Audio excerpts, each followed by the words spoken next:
Greetings, everyone. Before we begin, I'd love to know where and what time you're listening from. Let me know in the comments. And if you enjoy our stories, leave a like and subscribe so you never miss one. Now, turn off the lights, close your eyes, and relax.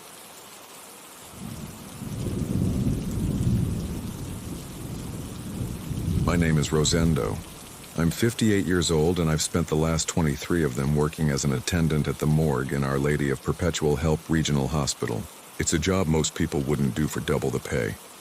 But I've always found it to be a dignified and necessary profession. Someone has to look after the dead. Someone has to treat them with respect and care in those final hours before their families come to take them for the last goodbye. I'm divorced. I live alone in an apartment near the hospital. And my only company is an old cat named Whiskers who will probably outlive me, even though the vet has been telling me for years that he's on his last legs. This is the story of what started happening at the morgue a month ago, and how my life changed forever. It all started on a Tuesday night in early October. It had been a quiet day in terms of intake, just 3 new bodies during my shift. A 92-year-old woman who had passed from natural causes in the geriatrics ward, a man in his 40s who suffered a massive heart attack while watching TV at home, and a young woman in her early 20s who arrived from the ER after a car accident. All 3 were already in their respective cold storage drawers, tagged and documented according to protocol, waiting for their families to identify them or for the coroner to perform the autopsy in the young woman's case. My shift ended at 11 at night. But that evening I stayed a little later because I had to fill out some inventory forms I'd been putting off for days. The morgue was in the hospital basement, a wide, cold space divided into several zones.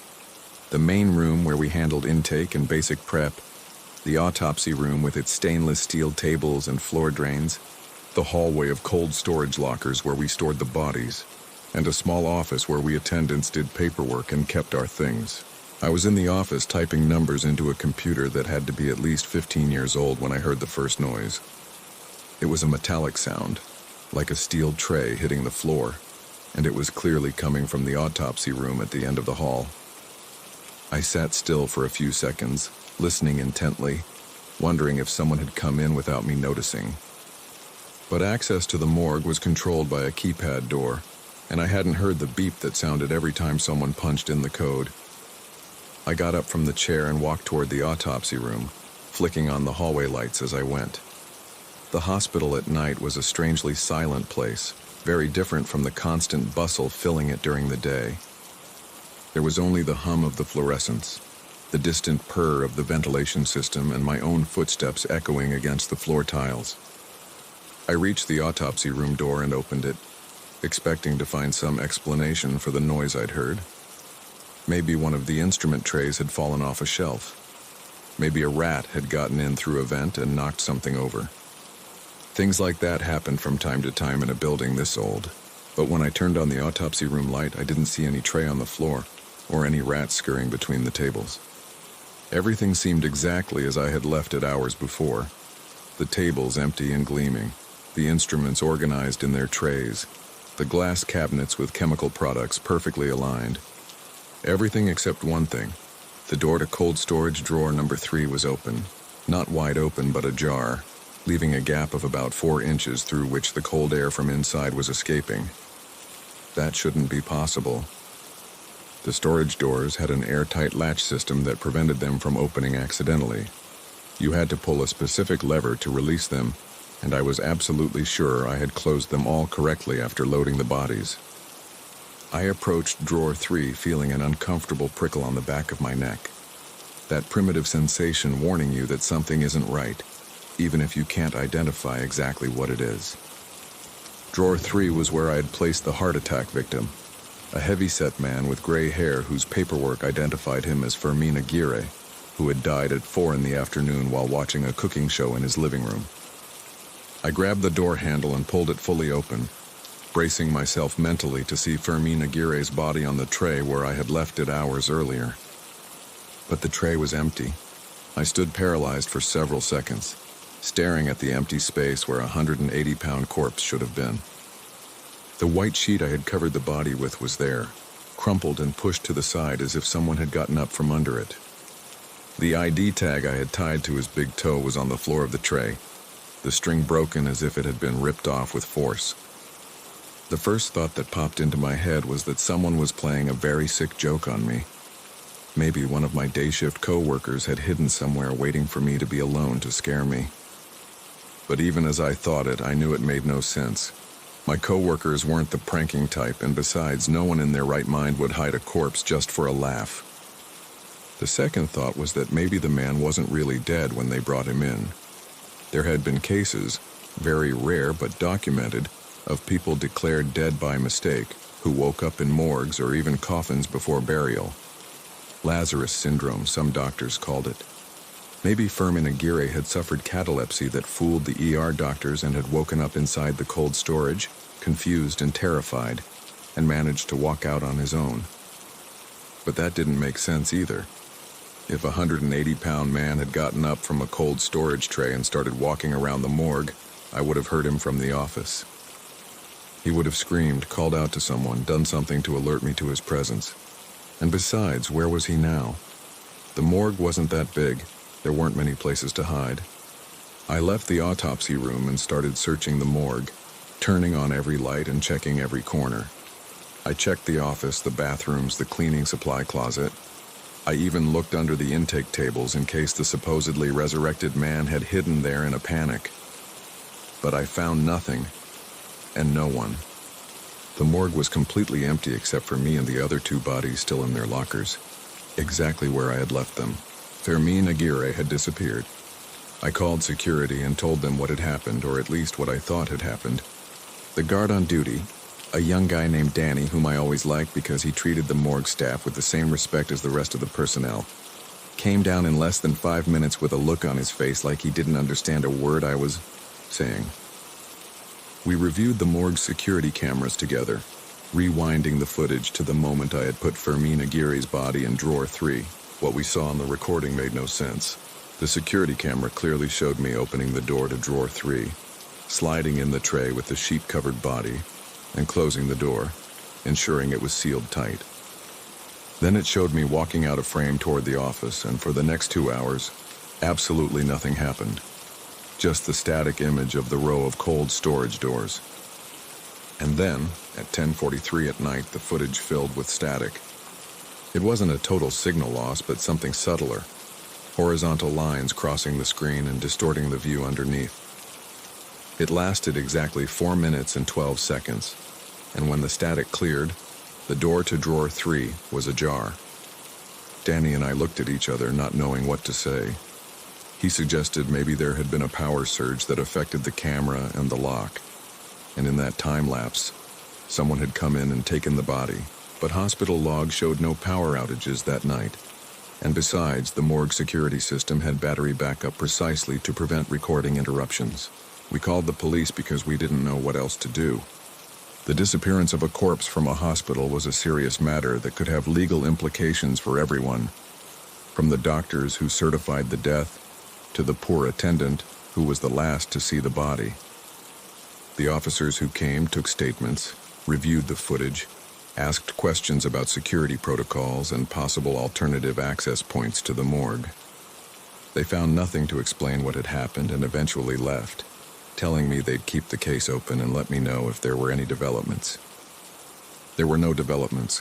Fermin Aguirre's body never appeared. Over the following days, I tried to convince myself there was a rational explanation for what had happened, something we just hadn't managed to discover. Maybe someone with access to the security code had entered while I was in the office and taken the body for some reason that escaped me. Maybe there was a paperwork error and the body had been transferred to another facility without anyone informing me. Maybe it had all been a strangely vivid dream caused by the accumulated exhaustion of too many night shifts in a row. But then, more things started happening. A week after Fermin Aguirre's disappearance, the body of a 70-year-old woman who had died of a stroke at home arrived at the morgue. I placed her in drawer 7, tagged her correctly, and closed the door, checking 3 times that the airtight seal was locked. That night I didn't stay late. I left at 11 o'clock sharp as per my schedule and went straight home where Whiskers was waiting for me, meowing for his dinner. The next morning, my coworker Marisa called me before I even reached the hospital. She said I needed to come immediately, that something weird had happened with one of the bodies. When I arrived at the morgue, I found Marisa pale as a sheet, leaning against the wall in the cold storage hallway as if she needed something solid to keep her standing. The stroke victim's body had changed position. The night before, I had placed her face up with her arms extended at her sides, the standard position we leave all corpses in. But when Marisa had opened drawer 7 that morning to prep the body for autopsy, the woman was on her side, knees pulled up to her chest and arms crossed over her torso, in a fetal position that would have been impossible to adopt without someone deliberately moving her. We checked the security footage from the previous night, and again exactly at 3:17 in the morning, the image filled with static for several minutes. When the static ended, everything looked the same as before, but obviously something had happened inside the cold storage drawer during that time lapse. Marisa wanted to call the police again, but I convinced her not to. They hadn't found anything the first time, and the only thing we had achieved was attracting unwanted attention to our department. The morgue supervisor, a guy with a bulldog face named Sebastian who had held the post for 30 years, was already nervous about the first body's disappearance and didn't need more reasons to start looking for scapegoats among his staff. We decided not to tell anyone about the change in position. We placed the woman face up as she should be and proceeded with the autopsy as if nothing had happened. But from that day on, I started noticing things I had probably overlooked before. Little things at first. A sheet that was more wrinkled than it should be. An ID tag appearing in a different place than where I had put it. A corpse's hair looking like it had been combed differently overnight. Minimal details anyone could attribute to memory lapses or distractions, but they started piling up until they formed a pattern I couldn't ignore. The dead were moving at night, not all of them, just some, but they were moving. I started staying later after my shifts, hiding in the office with the lights off, watching the cold storage hallway through the glass window. I spent several nights like that, seeing nothing strange, fighting sleep while staring at those steel doors that remained stubbornly closed. But on the 5th night I saw something. It was 3-something in the morning, and I was about to give up and go home when I noticed something odd about the hallway light. It was as if the air had suddenly become denser, as if an invisible fog were filling the space between the walls. The ceiling fluorescents began to flicker, not all at once, but in sequence, one after another from the end of the hall toward where I was. And then the door to drawer 5 opened. It didn't burst open or open violently. It opened slowly, inch by inch, as if someone were pushing it from the inside with constant, deliberate force. The tray inside began to slide out on its own momentum, carrying the body of a man in his 40s who had died that very afternoon of an aneurysm while working on a construction site. The body was covered by the regulation white sheet, but I could see the fabric moving, how something underneath was twisting and thrashing as if trying to free itself from a deep sleep. The sheet slid to the side and I saw the man's face, eyes closed, mouth slightly open, skin with that cerulean hue corpses get when they've been dead for several hours. And then he opened his eyes. I wanted to scream, but my voice wouldn't come out. I wanted to run, but my legs wouldn't respond. I could only stay there, frozen behind the office glass, watching as that corpse opened its eyes and turned its head slowly until its gaze met mine. His eyes weren't the eyes of a living person. They were opaque and glassy with no inner light, no sign of consciousness or intelligence behind them. But they were looking at me. Of that, there was no doubt. They were staring right at me through the glass, and as they looked, the corpse's mouth opened a little wider and emitted a sound that shouldn't have been possible because the dead have no air in their lungs and no strength in their vocal cords. It was a low, prolonged moan, a sound of suffering that seemed to come from very far away, from somewhere deeper than that inert body's throat. And as the moan continued, other sounds began to join it. Other moans coming from other cold storage drawers beginning to open one after another down the hallway. The doors opened and the trays slid out and the bodies sat up slowly upon them, moving with unnatural stiffness but moving nonetheless. Arms lifting, heads turning, eyes opening to reveal that empty, terrible gaze that wasn't life but wasn't simply death either. There were 5 bodies in total that night. 5 corpses that had sat up on their trays and were now looking toward the office where I remained paralyzed, unable to move. The chorus of moans had grown until it became something almost deafening, a collective lament that seemed to vibrate the walls and the floor and the air itself. I don't know how long I stood like that, trapped in that nightmare that couldn't be real but was happening right before my eyes. It could have been seconds, or it could have been hours. Time had ceased to make sense in that moment. And then, as abruptly as it had started, everything stopped. The moans ceased all at once. The bodies collapsed back onto the trays like puppets whose strings had been cut. The trays slid back inside the lockers and the doors closed themselves with a metallic click that resonated in the sudden silence. The fluorescent stopped flickering. The air regained its normal density and everything went back to exactly how it was before, as if nothing had happened. I stayed in the office until dawn, unable to move, unable to process what I had seen.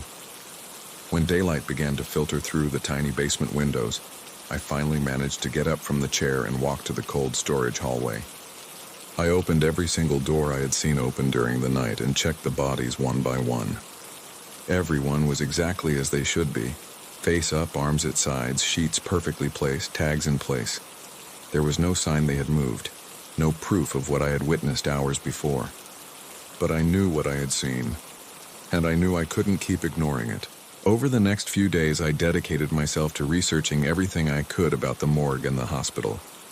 I searched the center's old archives, spoke with retired employees who had worked there decades ago, even visited the municipal library archives to look for news related to the hospital that might give me a clue. What I discovered chilled me to the bone.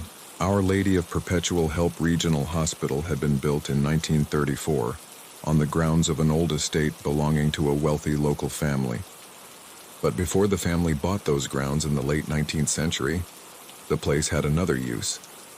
It had been a lazaretto, a quarantine hospital where people with contagious diseases were confined to prevent them from spreading infection to the rest of the population. The quarantine hospital had operated during the cholera epidemic of 1885, an epidemic that had killed thousands of people across the region. The sick were brought to the facility when they showed the first symptoms and remained there until they were cured, or more frequently, until they died.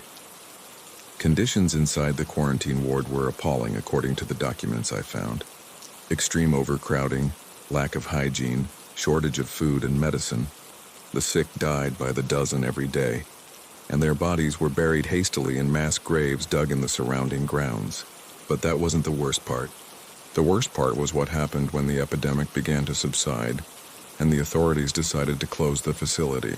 According to testimonies from several employees who testified years later before an investigative commission, the director of the hospital had made a terrible decision to speed up the facility's closure. The patients still remaining inside, approximately 70 people who still showed symptoms of the disease, were locked in the main building and denied food, water, and medical attention. It took more than 2 weeks for them all to die. Their bodies were buried along with the others in the mass graves surrounding the building, and the facility was demolished shortly after. The family who bought the land built their mansion on top of the ruins, probably without knowing what lay beneath. And decades later, when the family sold the property to the city council, the hospital was built in exactly the same spot. The hospital morgue, I discovered with horror, was situated directly over one of the mass graves of the old quarantine hospital. The architects who designed the building had excavated the basement without knowing they were desecrating a collective tomb, where the remains of dozens of people who had died in terrible circumstances rested. And now those people, or what remained of them, were waking up. I don't know why it had started happening now after so many decades. Maybe something had changed in the invisible balance keeping the dead in their place. Maybe some recent hospital renovation had disturbed the remains lying beneath the morgue floor. Or maybe the time had simply come, the moment when those tortured souls had gathered enough strength to manifest. What I did know was that I couldn't keep working in that place as if nothing were happening, but neither could I simply abandon those dead who had suffered so much and who were now trying to communicate with the world of the living in the only way they knew how. I decided to do something that any sensible person would probably have considered madness. I decided to spend an entire night in the morgue, alone, without hiding in the office, waiting for the dead to wake up again to try to communicate with them. I prepared as best I could. I brought candles in case the fluorescence failed again, a notebook to write down anything that might be important, and a voice recorder in case the sounds the corpses made contained some message I could decipher later. I also brought a bottle of water and some sandwiches because I didn't know how long I'd have to wait. I sat on a chair in the middle of the cold storage hallway and waited. The hours passed slowly. Midnight, 1 o'clock, 2 o'clock. The hospital above my head was silent. Only the constant hum of the locker's cooling system and the occasional creak of pipes could be heard. I started wondering if nothing would happen that night, if my conscious and willing presence, instead of terrified and hidden, had changed something. But then, at exactly 3:15, the hallway temperature began to drop. It wasn't a gradual change, but a sudden one, as if someone had opened a door to a giant freezer. My breath condensed into small clouds of vapor, and I could feel the cold seeping through my clothes to my bones. The fluorescence started to flicker, and the invisible fog I had seen the other night began filling the hallway, thickening the air until it almost seemed to have substance. The locker doors opened one by one in sequence from the first to the last. The trays slid out carrying their silent burdens, and the bodies began to move. This time I didn't freeze. This time I got up from the chair and walked toward the nearest corpse, an old man in his 80s who had died of pneumonia 2 days before. His body was sitting up slowly on the tray, movements clumsy and stiff but undeniably voluntary. His eyes opened and looked at me with that empty gaze I already knew. But this time I didn't look away. I spoke to him. I asked who he was, what he wanted, why he was doing this. My voice sounded strange in the morgue silence, too small and fragile compared to the enormity of what was happening. But I kept talking, asking questions, trying to establish some kind of connection with whatever was animating those bodies. The old man opened his mouth, and the moan that came out was different this time. It wasn't just a sound of suffering, but something more articulated, something that almost sounded like words, even though I couldn't understand what they said.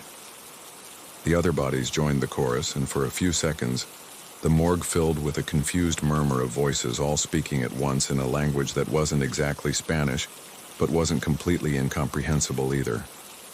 And then suddenly all the voices went quiet except one. It was the body of a middle-aged woman in the farthest locker, a woman who had died of cancer after a long agony in the oncology ward. Her voice was clearer than the others, more focused, as if she had managed to gather all the group's energy to transmit a single message. What she said chilled my blood more than all the supernatural cold filling the hallway. She said it wasn't the recent dead who were manifesting. She said it was the others, the ancient ones, the ones who had been buried beneath the morgue floor for more than a century. They were using the fresh bodies as vehicles, as antennas to connect with the world of the living, because their own bodies were too decomposed to serve as a channel. She said they had been trying to communicate for decades, but no one listened. That every time a body arrived at the morgue, they tried to use it to send a message. But most of the time they couldn't gather enough strength to be noticed. That I was the first one who had paid attention, the first one who had looked for an explanation instead of simply running away. And she said what they wanted. They wanted to be found. They wanted someone to dig beneath the morgue and recover their remains. They wanted to be identified if possible. But above all, they wanted to be taken out of that place where they had been abandoned like trash, thrown into a mass grave with no names, no tombstones, no one to weep for them. They wanted a dignified burial, a grave where their relatives could visit them if any relatives remained after so much time. They wanted to stop being the forgotten, the invisible, the ones no one remembered. And as the woman's voice transmitted all that to me, I could feel something else behind the words. I could feel the pain of those 70 people who had died of hunger and thirst, locked in a building while the outside world moved on without caring about them. I could feel the rage of having been treated like animals, like nuisances to be eliminated as quickly as possible. And I could feel the hopelessness of more than a century waiting for someone to come look for them. A century of darkness and oblivion that no human being should have to endure. When the voice finished speaking, the cold began to dissipate, and the bodies collapsed onto the trays like the other times. The doors closed, and everything returned to normal. But this time I wasn't paralyzed or confused. This time I knew exactly what I had to do. It took me almost a year to achieve it. I had to convince the hospital authorities to perform an archaeological excavation beneath the morgue, something they refused to consider at first because it meant a huge expense and a service disruption no one wanted to take on. I had to contact historians and archaeologists to back my theory about the old quarantine hospital, presenting the documents I had found as evidence that there were human remains buried beneath the building. I had to endure the skeptical looks of my co-workers and the uncomfortable questions from my bosses about why a simple morgue attendant was so obsessed with something that happened over a century ago. But finally I succeeded. The excavations began in September of the following year and lasted 3 months. They found the remains of 67 people buried in 3 mass graves, situated directly beneath the hospital basement. Forensic analysis confirmed that most had died of cholera, or diseases related to malnutrition and dehydration, exactly as the quarantine hospital documents indicated. The remains were exhumed with all the respect they deserved and transferred to the municipal cemetery, where a small monument was built in their memory. It wasn't possible to identify them individually because there were no records of who they had been, but at least now they had a place to rest with dignity, a place with their collective name carved in stone so no one would forget what happened to them. Since the remains were moved, nothing strange has happened in the morgue again. The security cameras no longer show static, the bodies don't change position during the night, and the supernatural cold I had started associating with the manifestations hasn't reappeared. It's as if the souls of those people have finally found the peace they had been seeking for so long. I keep working at the morgue because it's what I know how to do, and because now this place means something different to me. It's no longer just a site where we store corpses until someone comes to get them. It's the place where I learned that the dead sometimes need our help just as much as the living, and that listening to them can be just as important as caring for their bodies. And every night, when I'm left alone doing my rounds, I take a moment to think about those 70 people who suffered so much and waited so long for someone to find them. I hope they are finally resting in peace.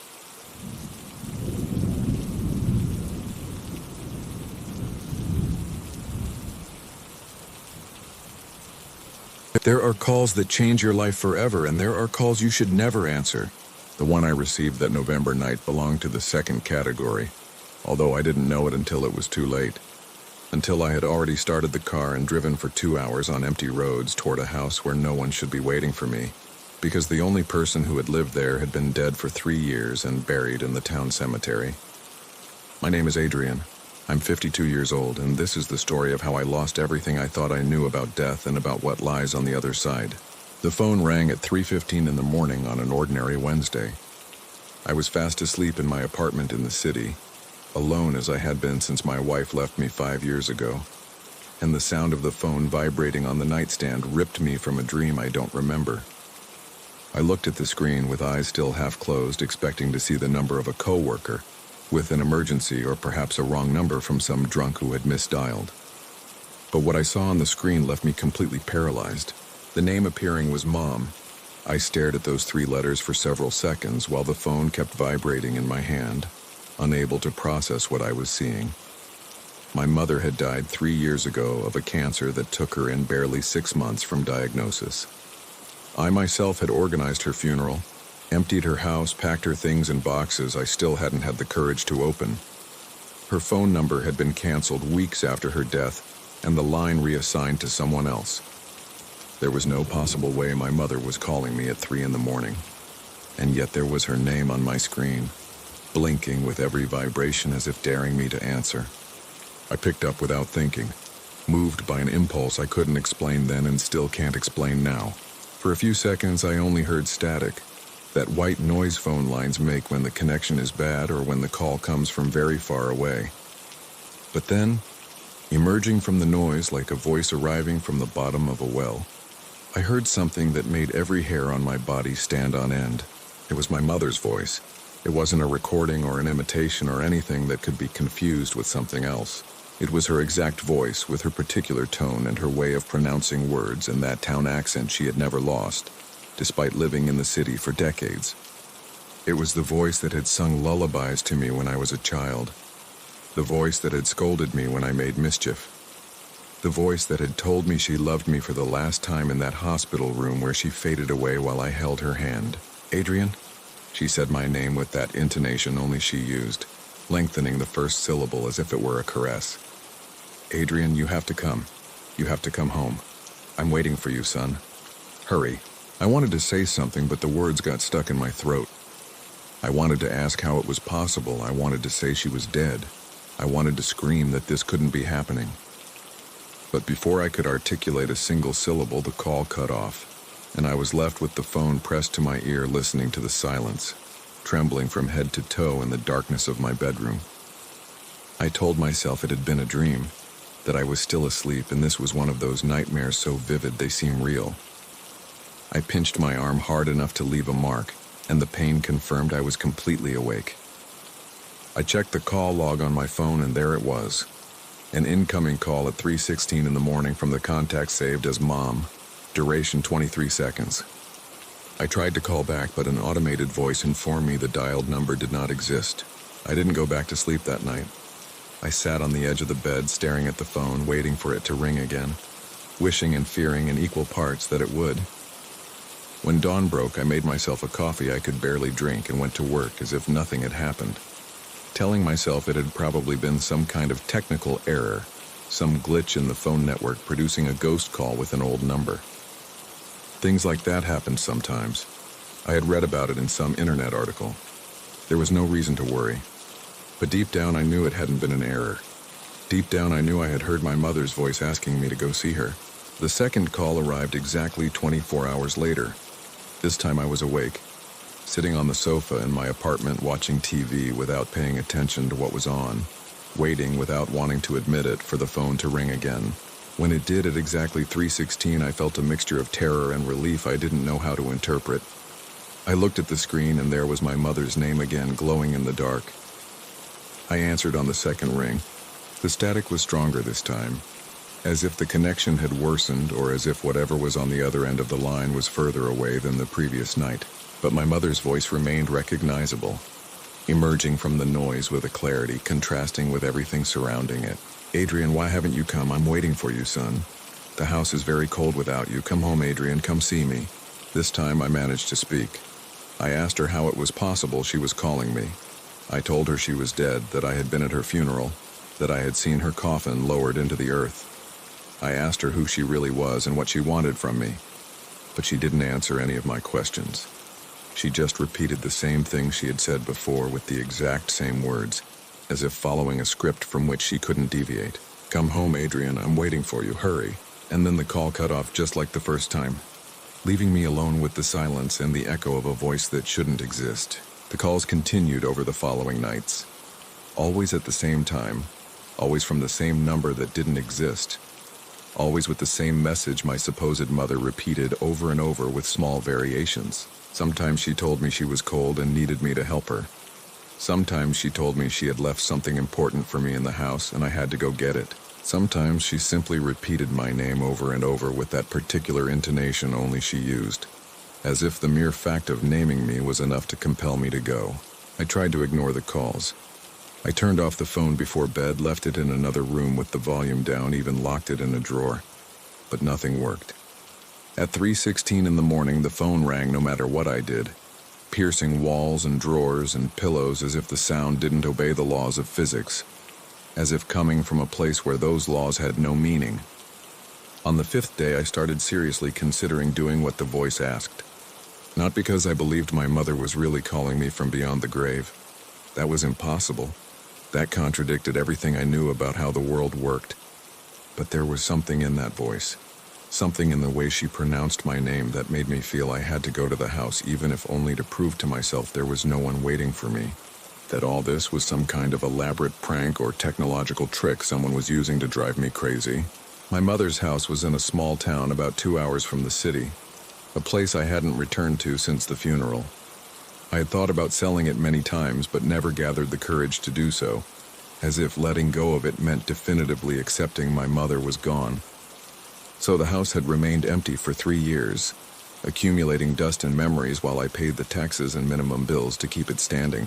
On Saturday night, after receiving the 7th consecutive call, I made a decision. I waited for dawn, packed some clothes in a bag, and got in the car ready to drive to the town and prove to myself all this was madness. That the house was empty, that my mother was dead and buried, and no phone call was going to change that. The trip was strangely quiet. The roads were empty early on a Sunday morning, and the landscape changed gradually as I left the city behind, passing from industrial parks to crop fields and then to hills covered in holm oaks, starting to lose their leaves with the arrival of autumn. I knew that road by heart. I had traveled it hundreds of times during my childhood and youth, and yet everything looked different that morning, as if viewing the landscape through fogged glass, slightly distorting shapes and colors. I arrived at the town shortly before noon. It was a small place, barely 300 inhabitants scattered in stone houses huddled around a 16th century church. My mother had been born there and wanted to return there to die, spending her last months in the house where she grew up, while I visited every weekend to accompany her in what we both knew was a slow and painful goodbye. The house was on the outskirts of town, at the end of a dirt road winding through olive groves. It was an old 2-story building, with whitewashed walls time had turned gray and a red tile roof needing urgent repairs. The front garden was completely overgrown, grass waist-high, and the rose bushes my mother cared for so much turned into tangles of dry branches and thorns. I parked the car in front of the door and sat for several minutes, looking at the house through the windshield, not daring to get out. Everything was exactly as I remembered, and at the same time everything seemed different, as if the house had aged decades in the 3 years it had been empty, as if abandonment had transformed it into something I no longer recognized. Finally, I gathered the courage to open the car door and walk toward the entrance. The keys were still on my keychain where I had kept them after the funeral, promising myself I would return soon to sort through my mother's things, a promise I had never kept. The lock screeched when I turned the key, rusty metal protesting after years without use, and the door opened with a groan of hinges needing oil. The smell was the first thing that hit me. That particular smell of houses closed for a long time, a mix of dust and dampness and something else, something organic and slightly sweet I couldn't identify but found vaguely familiar. The hall was in gloom, the only light filtering through the closed shutters, and it took several seconds for my eyes to adapt enough to distinguish the shapes of furniture covered with white sheets I myself had placed 3 years earlier. I entered the house feeling I was crossing an invisible border, leaving the normal world behind and entering a territory where the rules I knew no longer applied. The tile floor crunched under my feet, raising small clouds of dust dancing in the rays of light, slipping through the shutter cracks. Everything was exactly as I had left it. The covered furniture, the paintings turned toward the wall to protect them from the sun, the cardboard boxes stacked in a corner with my mother's belongings I had never dared to go through. I walked through the ground floor room by room, turning on lights and opening shutters to let in the midday sun. The kitchen, the living room, the small study where my father had worked before dying 15 years ago. Everything was empty, everything was silent, everything confirmed what I already knew. There was no one in that house. My mother wasn't waiting for me. The calls had been some kind of phenomenon I couldn't explain, but had nothing to do with ghosts or the dead returning to life. I was about to go upstairs when I heard it, a sound coming from somewhere above my head, a creak of wood like the floor makes when someone walks on it, followed by another and then another, forming a rhythmic sequence that could only mean one thing. There was someone upstairs. I froze at the foot of the stairs with my heart beating so hard I could feel it in my temples. The footsteps continued for several seconds, traversing what sounded like the upstairs hallway, and then stopped right above where I was, as if whoever was up there knew exactly where I stood. The silence that followed was worse than the footsteps. It was an expectant silence, charged with a tension seeming to vibrate the air, as if the whole house were holding its breath, waiting to see what I would do. I should have left. I should have gone back to the car and driven back to the city and forgotten about that house and those calls and everything happening. That's what any sensible person would have done. But I wasn't being sensible. I hadn't slept well for days because of the calls, and my ability to make rational decisions was seriously compromised. Besides, a part of me needed to know. I needed to climb those stairs and see with my own eyes who or what was up there. I started climbing the steps one by one, gripping the banister with one hand while holding the phone with the flashlight on in the other. The steps creaked under my weight, producing a sound seeming deafening in the silence of the house, betraying my position to whoever awaited me upstairs. But nothing happened. There were no more footsteps, no more noises, just that dense silence becoming more oppressive as I ascended. I reached the upstairs landing and looked around. There were 4 doors, all closed. The master bedroom where my mother had slept, the bedroom that had been mine as a child, the bathroom, and a small storage room where old things were kept. The light entering through a skylight illuminated the hallway with a ghostly clarity, making shadows seem darker than normal. The footsteps had come from the master bedroom, I was sure of it. I walked toward the door, feeling each step cost more effort than the last, as if the air had become denser, preventing me from advancing. I reached it and stood with my hand on the knob, listening, trying to detect any sound coming from the other side. Nothing, just silence. I turned the knob and pushed the door. The bedroom was exactly as I remembered from the last time I had entered, the day after the funeral when I came to start sorting my mother's things. The bed was made with the same white sheets she had used during her illness. The nightstand still had the glass of water and pill bottle I hadn't dared throw away. The closet was closed with my mother's clothes still hanging inside. Everything was covered in a thick layer of dust, confirming no one had entered that room in years. But there was something different, something that didn't fit. In the center of the bed, on the white quilt that had belonged to my grandmother, was a wooden box I had never seen before. It was a small box, about the size of a shoebox, made of dark wood with mother-of-pearl inlays forming a floral pattern. It looked old, probably 19th century, the kind of object inherited from generation to generation, guarding family secrets never told to children. I approached the bed, feeling my heart beat faster and faster. The box hadn't been there when I closed the house after the funeral. I was completely sure of that. Someone had put it there. Someone had entered the house and left that box on my mother's bed for me to find. I opened it with trembling hands. Inside were photographs. Dozens of old photographs. Mostly black and white, some in that sepia tone photos acquire when they age.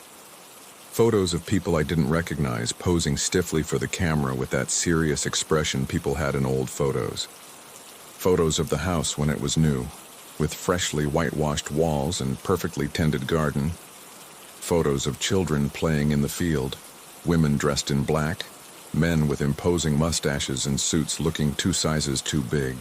And beneath all the photos, at the bottom of the box, was a letter. It was a yellowed envelope with my name written on the front in handwriting I recognized immediately. It was my mother's handwriting. That slant to the right I had seen thousands of times on fridge notes and grocery lists and birthday cards.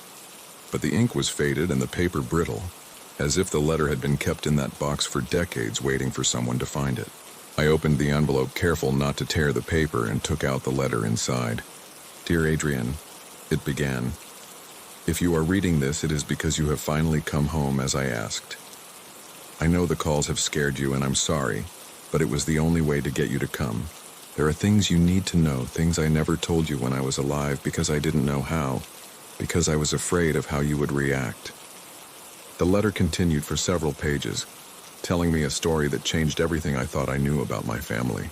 My mother spoke of a secret she had kept all her life, a secret having to do with the house and what lay beneath it, with what my ancestors had found when they dug the foundations more than 200 years ago.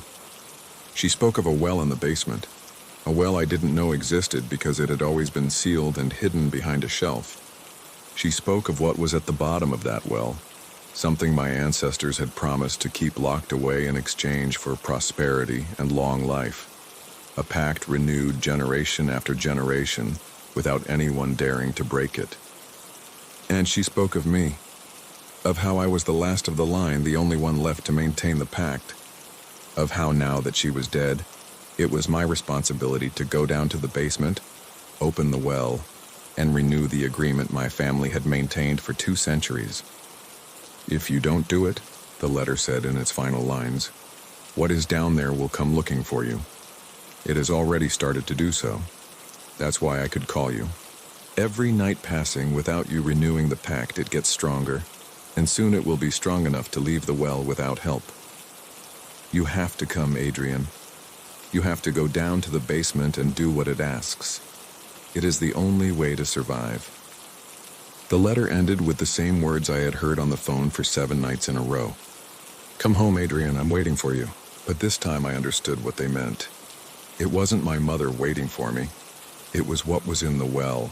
I sat on my mother's bed for a time I couldn't calculate, with the letter in my hands and my mind completely blank.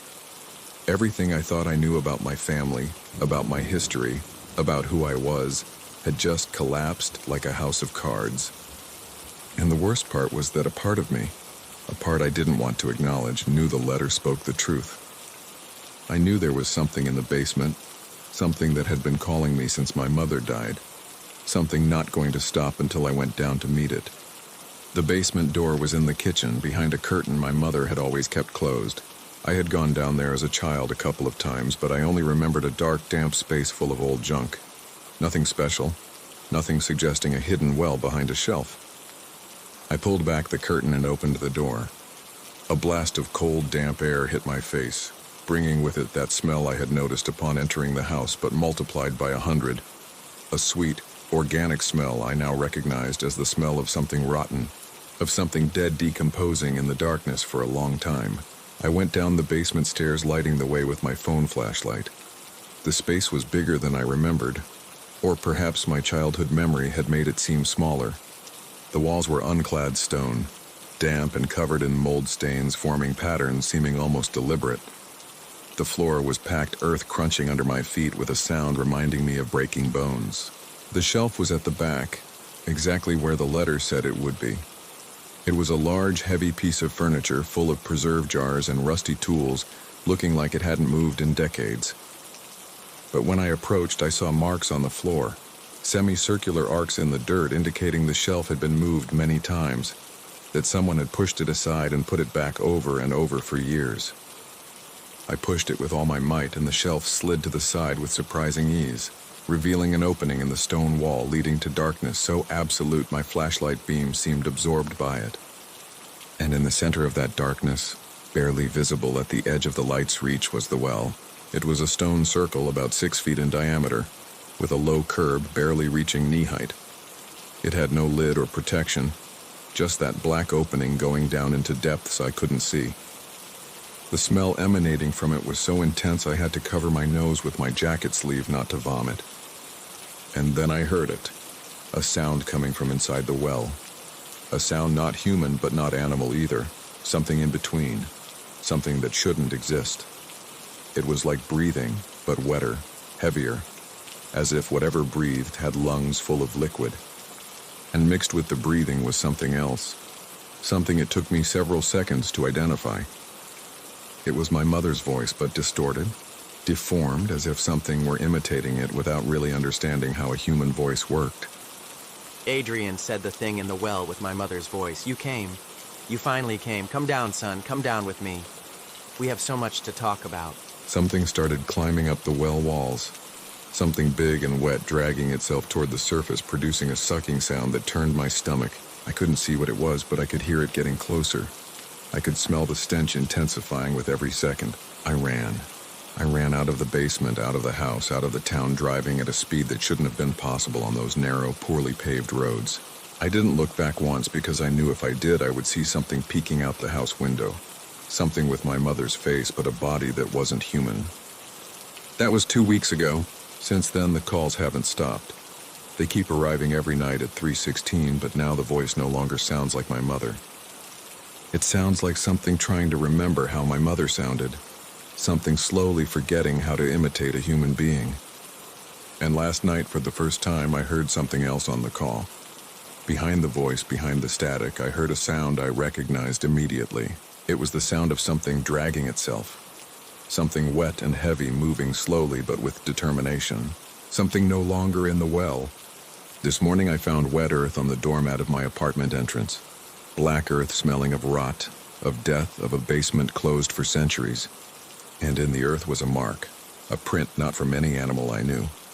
A print seeming made by something dragging itself on multiple limbs. I know what it means. I know it's coming for me, that every night it's closer, that sooner or later it will reach my door and I'll have to face what I should have faced in my mother's basement. But I don't plan to meet it. I don't plan to go down any well or renew any pact my ancestors made with something that shouldn't exist. If it comes for me, let it come. I prefer to die knowing I broke the chain than live knowing I maintained it. Although I suspect what awaits me is something much worse than death. The calls sound closer every night. They no longer come from the phone, but from somewhere outside my window. A voice whispering my name in the dark with a tone resembling nothing like my mother anymore. Adrian, the voice says every night. Adrian, open the door. Adrian, let me in. And every night it becomes harder not to do it.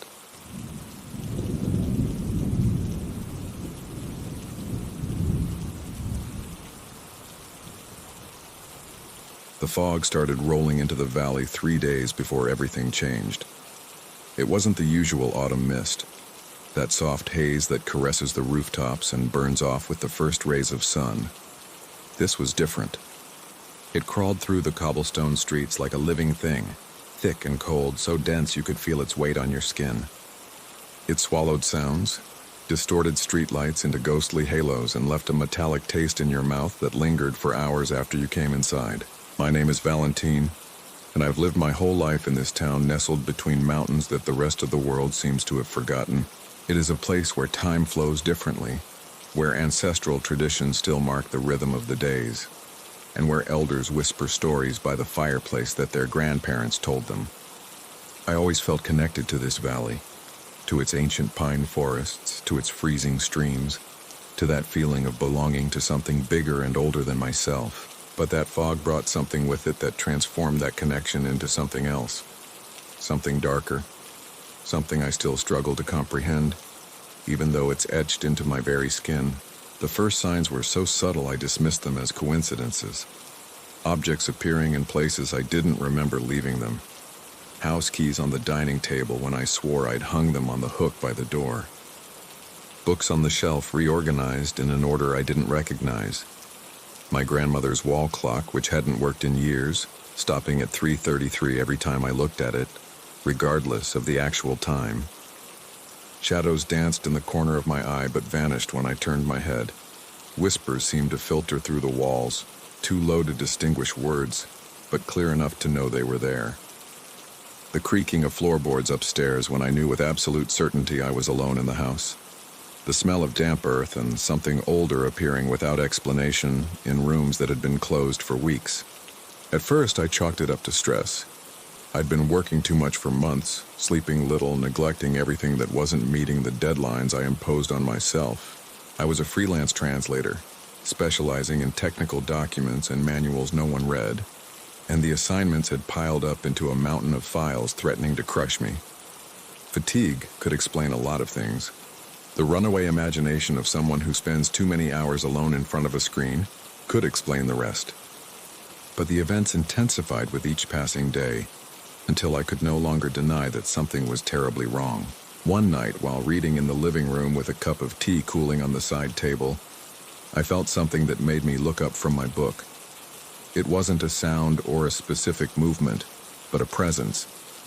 The absolute certainty that I was no longer alone in the room, that something had entered without me seeing it and was now watching me from some corner my eyes couldn't reach.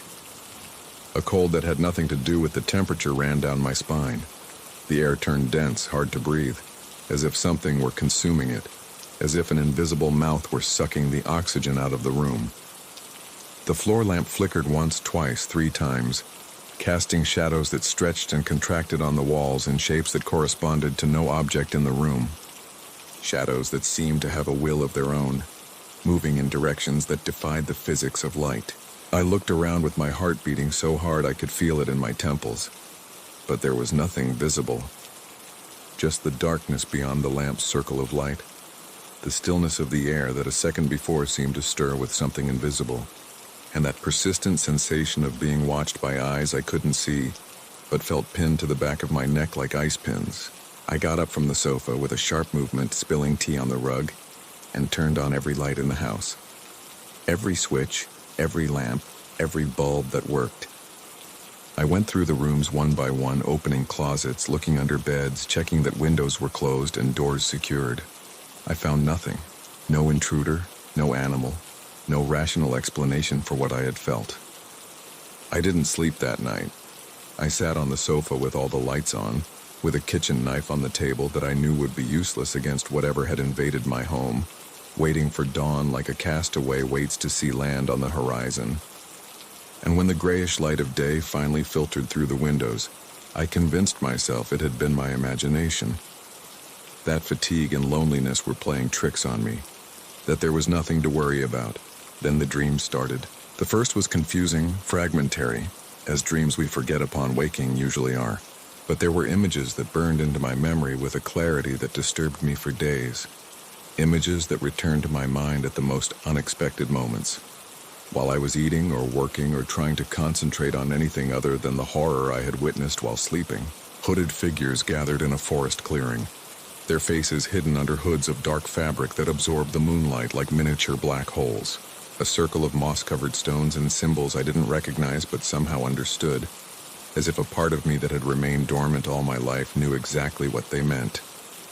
Chants in a language that wasn't a language, guttural sounds resonating in the chest more than in the ears, vibrating the bones and teeth, and in the center of it all, something moving in the shadows, something big and ancient and hungry, waiting with a patience only eternal things can possess.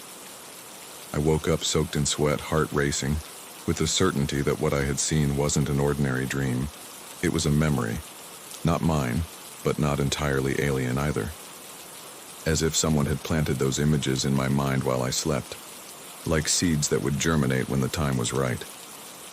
The dreams repeated every night for the next 2 weeks, becoming more vivid, more detailed, harder to distinguish from reality. I saw the rituals with a clarity that allowed me to count the stones in the circle, identify the symbols carved into them, recognize the smell of damp earth and old blood, and something older mixing with the smoke of the bonfires.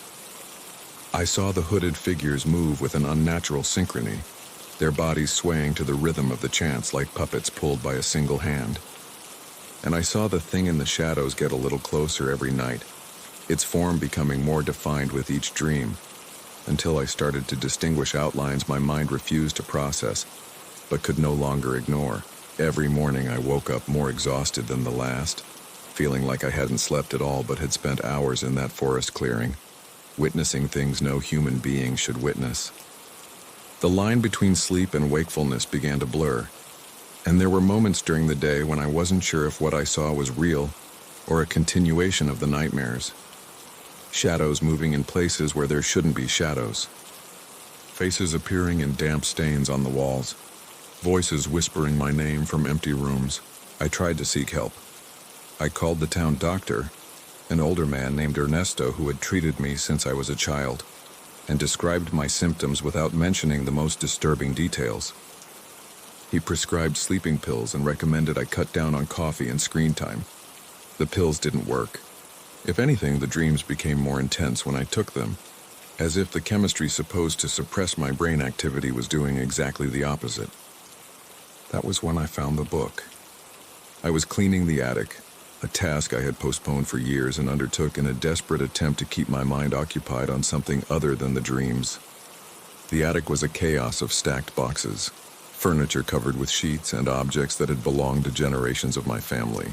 I had lived in that house all my life, inherited from my grandmother when she died 5 years ago, and I had never bothered to check what all those trunks and cabinets accumulating under the roof beams contained.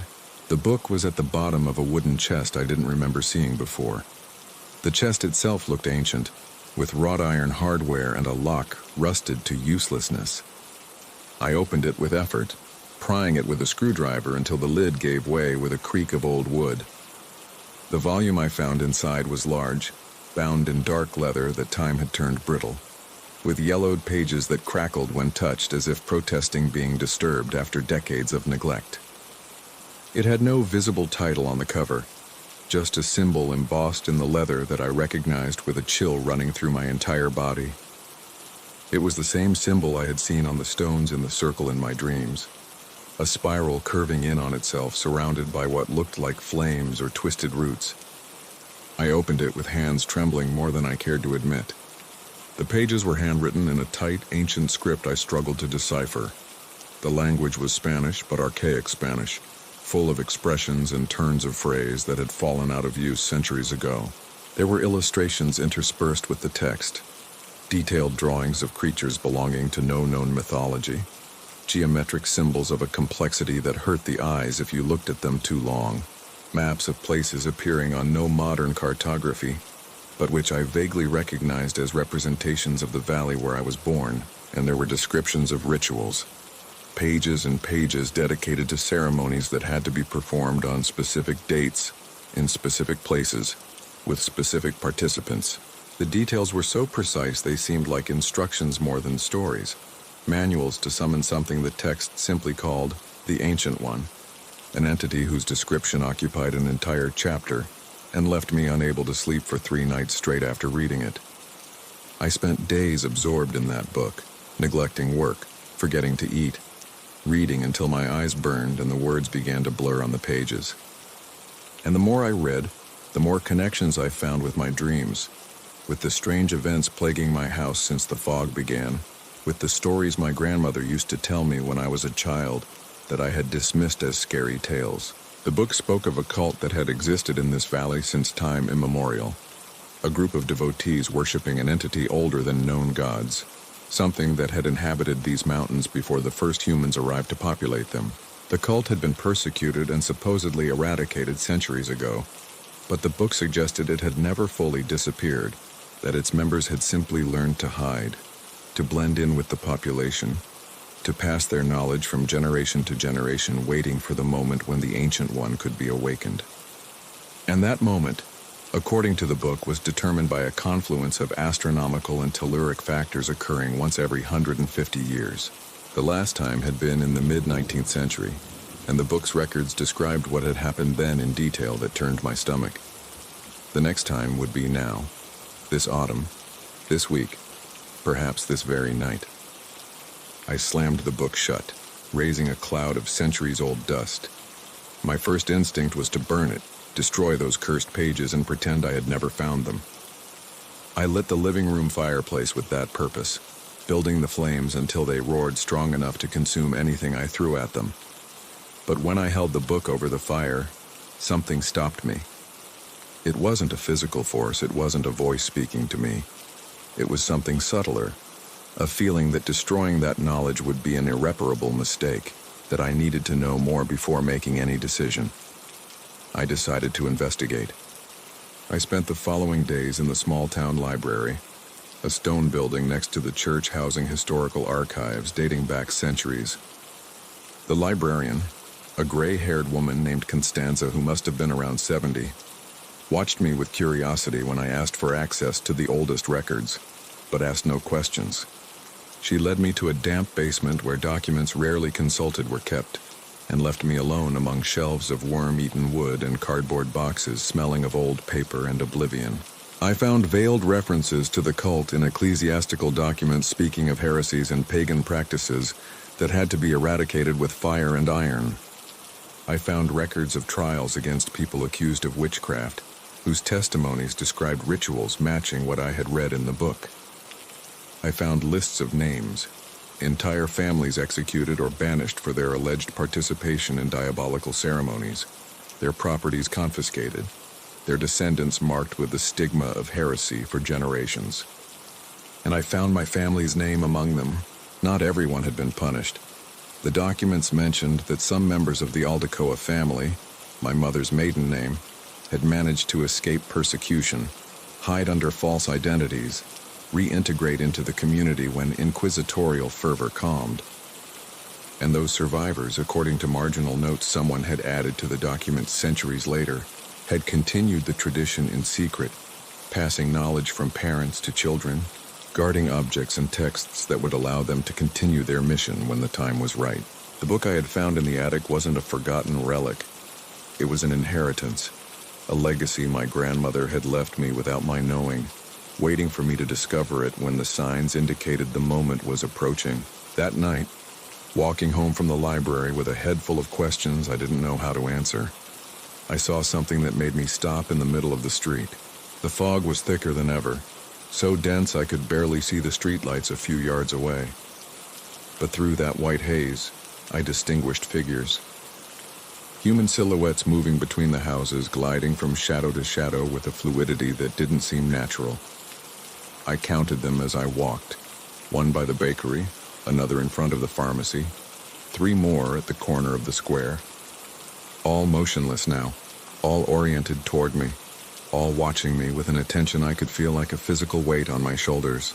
I quickened my pace without running, because something told me running would be a mistake, that showing fear would give them power they didn't yet have. I reached my house with a racing heart and locked the door behind me so hard the frame shook. I peeked out the window expecting to see the figures approaching, surrounding the house preparing for whatever they had planned. But the street was empty. Just the fog, the street lights, the silence. That night the dreams were different. I was no longer a passive observer of the rituals in the forest clearing. Now I was in the center of the stone circle, surrounded by the hooded figures looking at me, with eyes glowing under their hoods like embers in the dark. The chants resonated around me, wrapping me in a blanket of sound vibrating in every cell of my body, making my bones hum at frequencies that shouldn't exist, and in front of me, emerging from the shadows with deliberate slowness, was the Ancient One. I cannot describe what I saw.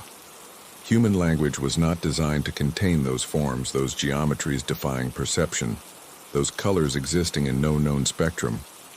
I can only say it was big, infinitely big, and its presence exerted pressure on my mind, threatening to collapse it like a can crushed by immeasurable force. But instead of pure terror, I felt something else. I felt recognition, as if that entity knew me, as if it had been waiting for me for generations, as if everything that had happened in my life had been a path leading inevitably to this moment. The Ancient One communicated with me without words, ideas appearing directly in my mind, concepts unfolding like flowers opening to the sun, visions of pasts and futures overlapping in a kaleidoscope of possibilities. It showed me what it was, what it had been, what it would be when it finally fully awakened.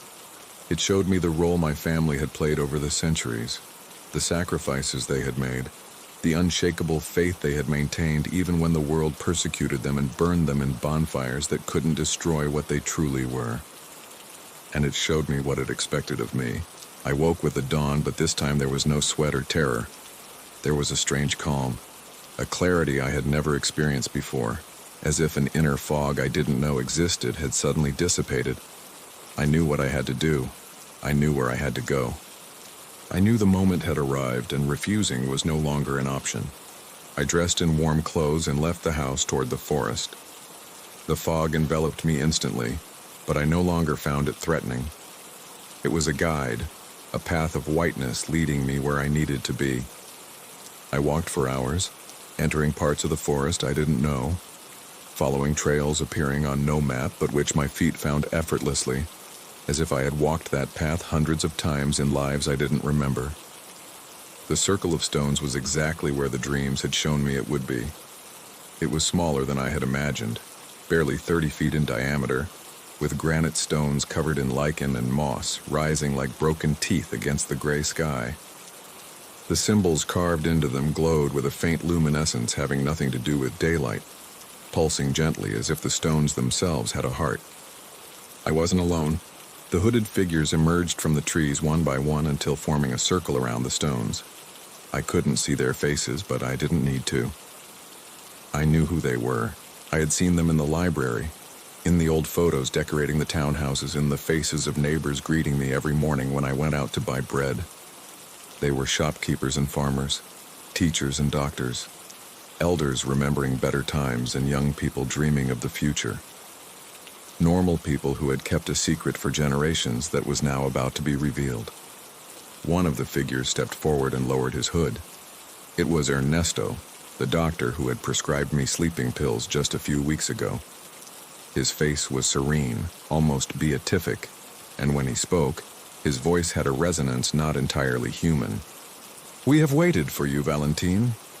Your grandmother told us this day would come, that you would be the one to complete what she could not finish. My grandmother, the woman who had raised me, who had told me stories by the fireplace, who had left me that house full of secrets. She had been one of them. She had dedicated her life to preparing for this moment, and when death claimed her before she could see it, she left me as heir to a tradition stretching back beyond human memory. I looked around, seeking an escape route, calculating my chances of fleeing before they could stop me. But the figures had closed the circle, blocking any exit, and something in their eyes told me running would be useless. That it had always been useless. That from the moment I was born in this valley, my fate had been sealed. I should have felt horror. I should have fought, screamed, done anything except stand motionless while those figures approached. But instead I felt I was finally in the place where I belonged. That my whole life had been a prologue to this moment, and refusing now would be betraying not only my family but myself. I took a step toward the center of the circle. The chants began instantly, those voices intertwined in harmonies following no known musical scale. The air thickened, became tangible, as if you could grab it with your hands. The fog that had covered the valley for days swirled over the clearing, forming a vortex ascending toward the sky like a column of white smoke. And then I felt it, the Ancient One waking up. It didn't come from any specific place. It was more as if it had always been there, everywhere, waiting for someone to give it permission to manifest. Reality curved around me, space and time losing their usual meaning, and for an instant I could see the world as it saw it. A fabric of energies and connections human senses were not designed to perceive, a web of luminous threads connecting everything to everything in patterns of complexity, defying comprehension. I felt its attention settle on me like the weight of a mountain. I felt its thoughts graze mine, ancient and vast and completely alien to everything human.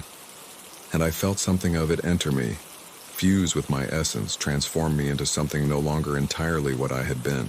The pain was intense, more intense than anything I had experienced before. It was as if every cell in my body were being rewritten, every neural connection redesigned, every memory examined and classified according to criteria I didn't understand. I screamed, I think, though the sound was lost in the chants filling the clearing. I fell to my knees on the damp earth, hands clutching the ground as waves of agony ran through me from head to toe. And then, as suddenly as it had begun, the pain ceased. I stood up slowly, feeling my body different, lighter, more aware of itself and everything surrounding it. I could feel the earth beneath my feet, not just its texture but its composition, the layers of rock and water and organic matter extending miles down. I could feel the air in my lungs, every molecule of oxygen and nitrogen, the trace of moisture the fog left in its wake. I could feel the minds of the figures surrounding me, their surface thoughts like ripples in a pond, their emotions like colors flickering at the edge of my perception. The ritual continued for hours that passed like minutes. The chants intensified, the hooded figures danced in increasingly frantic circles, and the fog descended on the town like an unstoppable tide. I could feel what was happening beyond the clearing, lights going out in houses, screams of confusion transforming into silence, reality itself being rewritten according to the laws of the Ancient One. When dawn should have arrived, it did not. The sky remained in an eternal twilight, neither day nor night, a perpetual gloom extending as far as the eye could see. The town had changed. The streets were still there, the houses still standing, but there was something different about them. A dreamlike quality, as if everything were a set waiting for someone to fill it with life. The inhabitants had also changed. Those not belonging to the cult wandered the streets with empty expressions, their minds rewritten to accept the new reality without question. Those who did belong moved with renewed purpose, their bodies serving as extensions of a will that was now also mine, because I was the conduit, the bridge between the Ancient One and the physical world, the priest channeling its power and translating it into effects reality could contain. Weeks have passed since the ritual, or perhaps months. Time has ceased to function linearly in the valley, and the concepts of before and after have become interchangeable. The town exists in a bubble separated from the rest of the world. invisible to those who don't know where to look, inaccessible to those without the right blood. I have learned to use the gifts the Ancient One has bestowed upon me. I can see through the fog as if it didn't exist. I can hear the thoughts of those around me if I concentrate enough. I can mold reality in small ways that get bigger with practice. The book I found in the attic has become my guide, its pages revealing secrets that had remained hidden from my eyes before, because I wasn't ready to see them. But with power has also come understanding. I have come to understand that the Ancient One is not evil in the sense humans understand evil. It is simply different, as alien to our moral categories as a storm or an earthquake. It does not desire our destruction, only our transformation. It wants us to evolve, to become something closer to what it is, to transcend the limitations of flesh and time, keeping us tied to an existence barely scratching the surface of what is possible. And I have understood that my family understood this for generations, that they were not cultists worshipping a demon, but visionaries preparing humanity for the next step in its development, that all the suffering, all the persecutions, all the sacrifices had been the necessary price to reach this moment, when everything would change forever. I have also understood that the town is just the beginning. The fog enveloping it isn't a barrier, it's a crucible, a place where the new laws of reality can be established and perfected before expanding to the rest of the world. The inhabitants wandering with empty expressions aren't lost. They are being reconfigured, prepared to become the first citizens of a new era that will dawn when everything is ready. And I am the architect of that transformation. Every day the fog spreads a little further, swallowing isolated farms, roads leading to neighboring towns, forests that will soon cease to belong to the world we knew. Every day more people are absorbed, rewritten, turned into part of something bigger than themselves. The process is slow but inexorable. Like the advance of a glacier, nothing can stop. Sometimes in the moments of silence before the false dawn, I miss the life I had before. The simplicity of worrying about deadlines and unpaid bills. The comfort of an existence requiring no questioning of the nature of reality or my place in it. But those moments of nostalgia are increasingly rare, more distant, like memories of a life belonging to another person in another era. Because now I am something more than Valentine, the lonely translator living in a town forgotten by the world. Now I am the vehicle of something infinitely greater, the voice through which the Ancient One speaks to the world that will soon be his. The fog keeps descending on the valley, thick and cold, charged with possibilities humanity can barely imagine. Every drop of moisture contains a seed of transformation. Every swirl of mist hides a whisper of the Ancient One that soon everyone will learn to hear. And I am in the center of it all, waiting, observing, preparing for the moment the bubble finally bursts and the world wakes up to its new reality. That moment is closer than anyone imagines, but when it arrives, when the fog covers the continents and the Ancient One extends his influence over every corner of the planet, remember this. It won't be the end. It will be the beginning. The beginning of something that was always destined to happen. The beginning of the era of the Ancient One. And I, Valentine, will be the one to guide you toward it.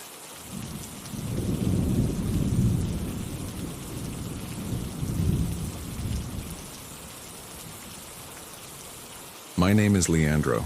I'm 37 years old, and I've spent more than a decade working as a sound technician at a local radio station that broadcasts mostly political talk shows and sports coverage. It's a stable job that pays the bills but has never managed to fill that void I feel every time my shift ends. And I go home wondering if this is all I'm ever going to do with my life. I spend 8 hours a day locked in a booth adjusting audio levels and making sure microphones don't distort when the pundits get too heated, arguing about municipal politics or the local soccer team's latest signing. It's a job anyone with minimum technical training could do, requiring neither creativity nor passion. My true passion has always been something else. Something that started as a hobby and eventually became an obsession consuming every minute of my free time. 4 years ago, I started an indie podcast about cold cases and mysterious disappearances. I recorded it in my apartment using gear I'd accumulated over the years. Condenser mics, mixing consoles, and professional headphones I'd bought with employee discounts or rescued from the station's storage when they were decommissioned. I published it on streaming platforms without expecting much in return, simply for the pleasure of investigating stories that deserve to be told and giving a voice to people who had been forgotten by traditional media. At first, only a handful of friends and family listened to support me, but little by little I gained a modest but loyal audience made up mostly of true crime fans who valued my sober style and investigative rigor. I didn't sensationalize cases or speculate without grounds. I limited myself to presenting the facts, interviewing relatives and experts when possible, and letting listeners draw their own conclusions. My girlfriend Temperance always joked that the podcast was my second relationship, the mistress I dedicated more hours to than her. She wasn't wrong. I spent nights researching old cases in digital newspaper archives, reading police reports leaked to the press, contacting relatives of the missing who sometimes agreed to talk to me, and other times hung up the moment I mentioned their loved one's name. I spent weekends editing episodes until the audio was perfect, removing background noise, adjusting EQ, adding ambient music that created the right atmosphere without being intrusive. I spent vacations traveling to places where disappearances had occurred to record ambient sound, interview neighbors who remembered the events, visit the last places where the victims had been seen alive. Temperance tolerated it because she knew it made me happy, although sometimes I caught her looking at me with a concern she tried to hide behind understanding smiles. Everything changed one night in November when I received an email I wasn't expecting. I was in my apartment editing the following week's episode, a case from the 80s about an entire family that had vanished during a road trip without anyone ever finding the car or the bodies. The sender was a generic address full of numbers and letters that meant nothing, the kind of burner account anyone can create in seconds to maintain anonymity. The subject line was empty. The body of the message contained a single sentence written in lowercase letters with no punctuation. "This is real. No one else has it. Publish if you dare." And attached was an audio file in WAV format weighing just over 3 megabytes. My first instinct was to ignore it. I received strange emails constantly, mostly from listeners who wanted to share their own theories about cases I had covered, or who claimed to have exclusive information that later turned out to be invented or stolen from other podcasts.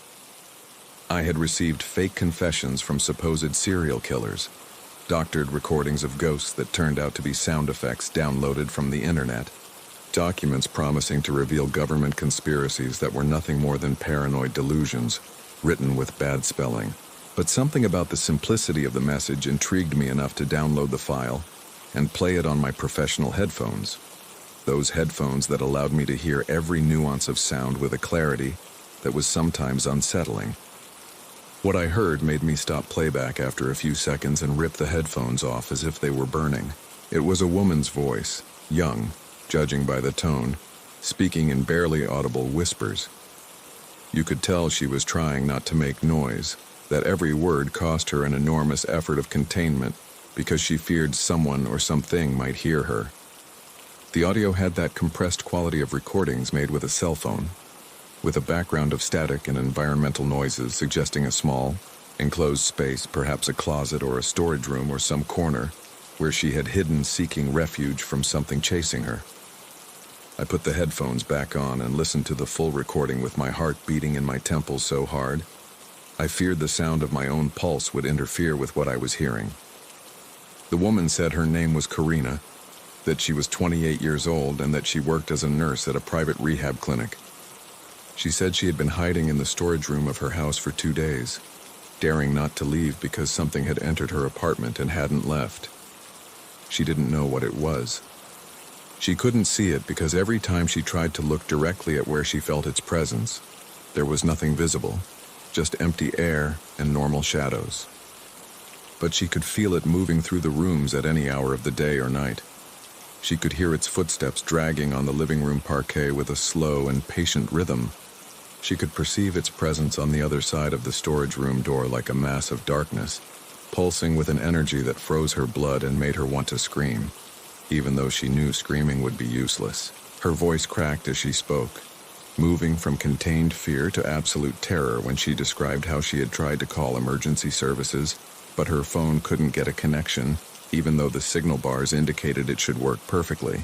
How she had tried to scream for help to the neighbors, but no sound came out of her throat. No matter how hard she tried, how she had realized she was completely alone with that thing searching for her, with an infinite patience suggesting it had all the time in the world, because it knew that sooner or later she would have to come out of her hiding place. The recording lasted 4 minutes and 32 seconds. The last 20 seconds were the worst. The woman stopped whispering and started breathing in short, rapid gasps. The kind of breathing produced by absolute panic when the body prepares to flee or fight, even though the mind knows neither option will work. She said she could feel it there, right on the other side of the storage room door, that she could feel its presence pressing against the wood like a wave of cold filtering through the cracks and freezing her bones. She said the door was starting to open even though she hadn't heard the sound of the knob turning. And then she screamed, a stifled scream that cut off abruptly as if someone had pressed the pause button in the middle of the highest note, as if the recording had ended exactly at the moment something had reached the screaming woman. Silence, end of recording. I sat in front of the computer for several minutes not knowing what to do with what I had just heard. The rational part of my brain insisted this was an elaborate prank, perhaps an amateur actress who had recorded a horror scene to play a trick on me, or to try to get me to include her in my podcast and gain notoriety at the expense of my listeners. Morbid curiosity. But there was something in the quality of fear in that voice, something in the way it trembled and cracked and choked, that didn't seem like acting. I had listened to hundreds of recordings of real emergency calls throughout my investigations and knew how to recognize the difference between feigned fear and genuine fear. Feigned fear has a theatrical quality, an excessive projection that betrays that the speaker is acting for an audience. Genuine fear is rawer, messier, harder to listen to because it sounds exactly like what it is. The sound of someone convinced they are going to die. And that woman was genuinely terrified in a way no actress I knew could imitate. I decided to investigate before drawing conclusions. The woman had mentioned her name, Karina, and some details about her life, her age, her profession, a private clinic where she worked. It wasn't much information, but it was enough to start searching the news databases and missing persons logs I had been compiling over the years. What I found froze me. Karina Valdemar, 28 years old, nurse at a drug rehab clinic on the outskirts of the city. She had disappeared 8 months ago without a trace. Her family had reported her missing when she stopped answering the phone for several days and didn't show up for work for 3 consecutive shifts without notice, something completely out of character for her, according to colleagues who described her as a responsible professional, committed to her patients. The police found her apartment empty, with no signs of violence or struggle, with all her belongings in place including her purse, keys, and the cell phone charging on the nightstand. The case remained open, but there were no leads on her whereabouts, and investigators had stopped actively working on it after exhausting all lines of inquiry. They considered everything from voluntary flight for personal reasons to kidnapping by someone she knew, but no theory explained how a woman could vanish from her own home in the middle of the night without leaving a single piece of evidence of what had happened to her. I spent the night reading everything I found about the case, comparing the details the woman had mentioned in the recording with data from police reports leaked to the local press. Everything matched with a precision that made my hair stand on end.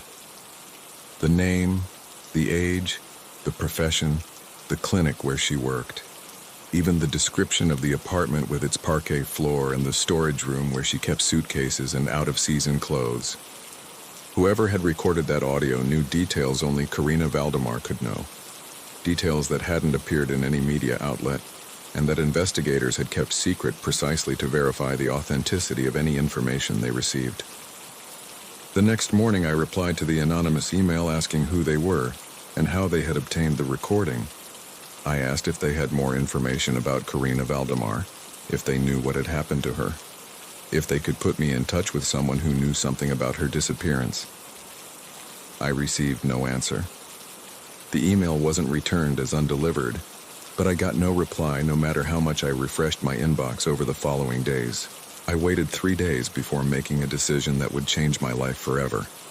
I published the recording on my podcast accompanied by my investigation into the Karina Valdemar case. I included all the data I had found, all the coincidences between the audio and available information, all the questions that had no answers. I was careful not to make claims I couldn't back up, but I made it clear I believed the recording was authentic and deserved to be heard by anyone who could provide information about what had happened to that woman. The episode went viral in a matter of hours. I received more downloads in a week than in the entire previous year combined.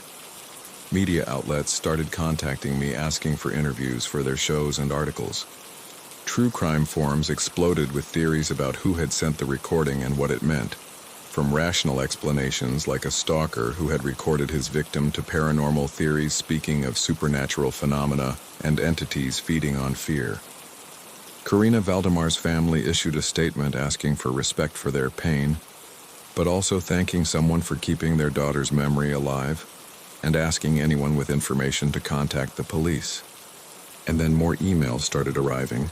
The first arrived exactly 1 week after the episode's release, from the same anonymous address, with the same curt format I was beginning to recognize. A sentence without punctuation and an attached audio file.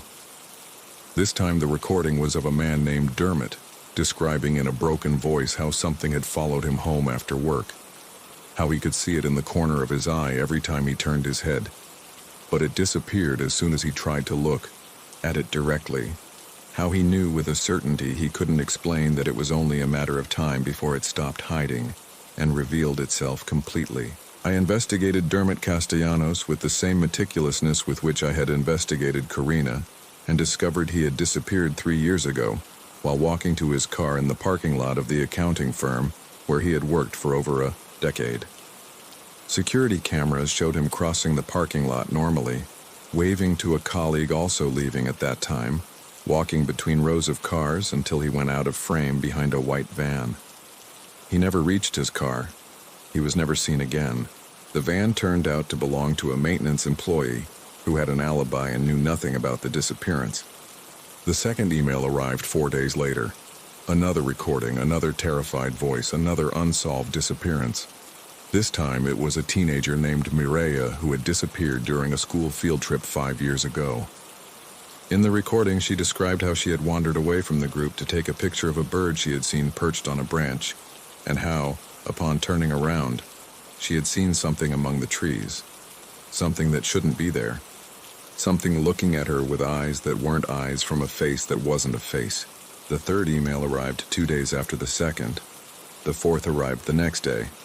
The fifth arrived just a few hours after the fourth, as if the pace were accelerating, as if whoever was sending the emails was in a hurry for me to receive them all. The recordings piled up in my inbox like a hemorrhage I couldn't stop. Each contained a different person's voice describing terrifyingly similar experiences. The feeling of being watched by something they couldn't see. The certainty that something was there even though their eyes told them there was nothing. The failed attempts to call for help, to flee, to hide. The moment they realized there was no escape, because the thing stalking them didn't follow the rules of the world they knew, and always the same abrupt ending, the same sharp cut, leaving the recording suspended in a silence that weighed like a tombstone, because we all knew what that silence meant. I verified each of them with the obsession of a detective fearing he's losing his sanity. Names, dates, places, circumstances, details only the victims could know. Everything matched real cases of missing persons in different cities and different years.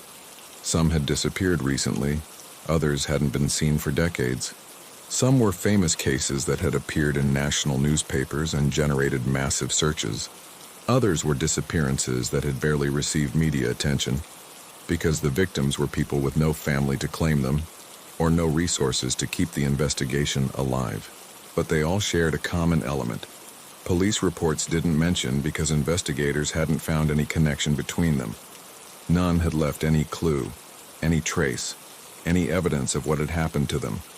They had simply ceased to exist from one moment to the next as if the world had erased them. I published 3 more episodes with the recordings I considered most impactful, the ones with the best audio quality and corresponding to cases my listeners might recognize.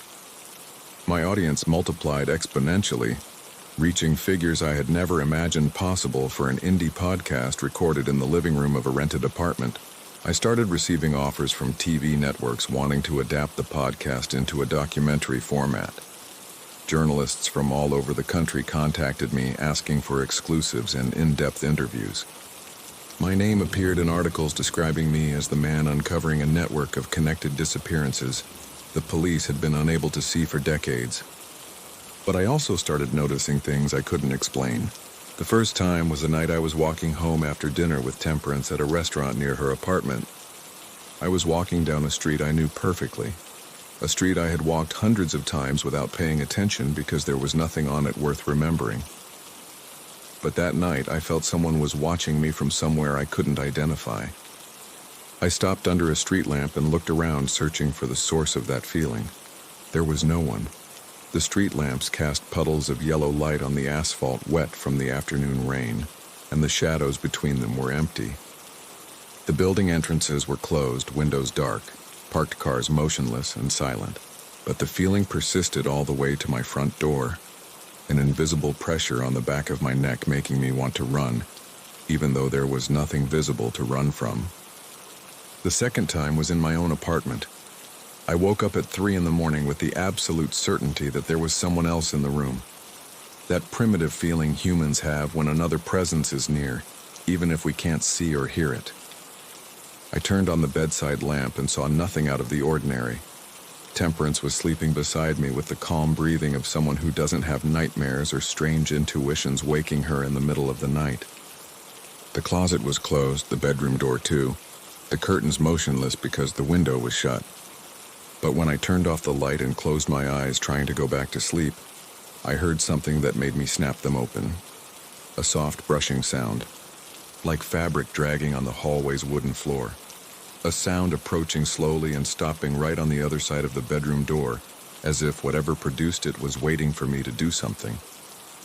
I didn't sleep the rest of the night. I lay motionless in bed staring at the closed door while the hours passed with unbearable slowness, until the light of dawn began filtering through the curtains and the sounds of the waking city chased away the silence that had kept me paralyzed. Temperance started worrying about my mental state after I told her what was happening to me. She told me I was pale, that I had lost weight without noticing, that I had bags under my eyes looking like bruises from lack of sleep.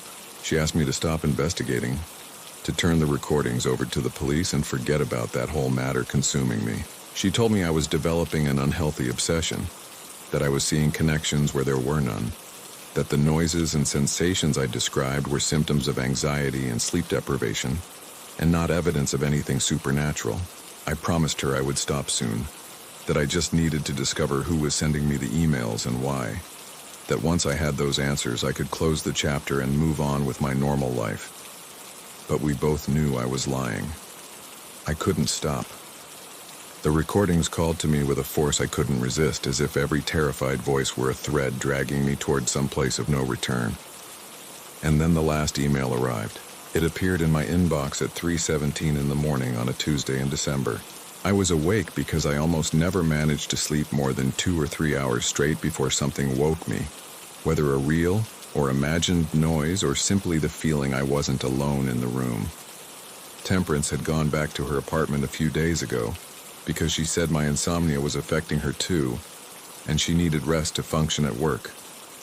I was alone in the living room with the lights off and the computer screen as the only source of illumination, checking emails that had arrived during the day, looking for more recordings to add to my collection.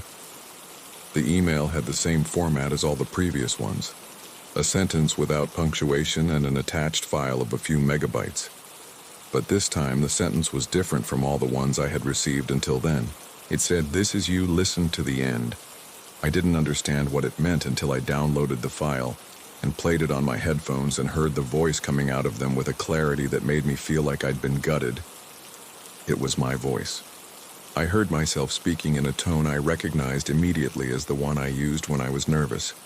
That slightly higher and faster pitch I adopted involuntarily when something disturbed me, even if I tried to stay calm. I heard myself describing my apartment exactly as it was at that moment. The lights off because I hadn't wanted to turn them on when sitting at the computer, the bluish glow of the screen being the room's only illumination, the silence broken only by the hum of the refrigerator in the kitchen, and the distant sound of night traffic on the other side of the closed windows.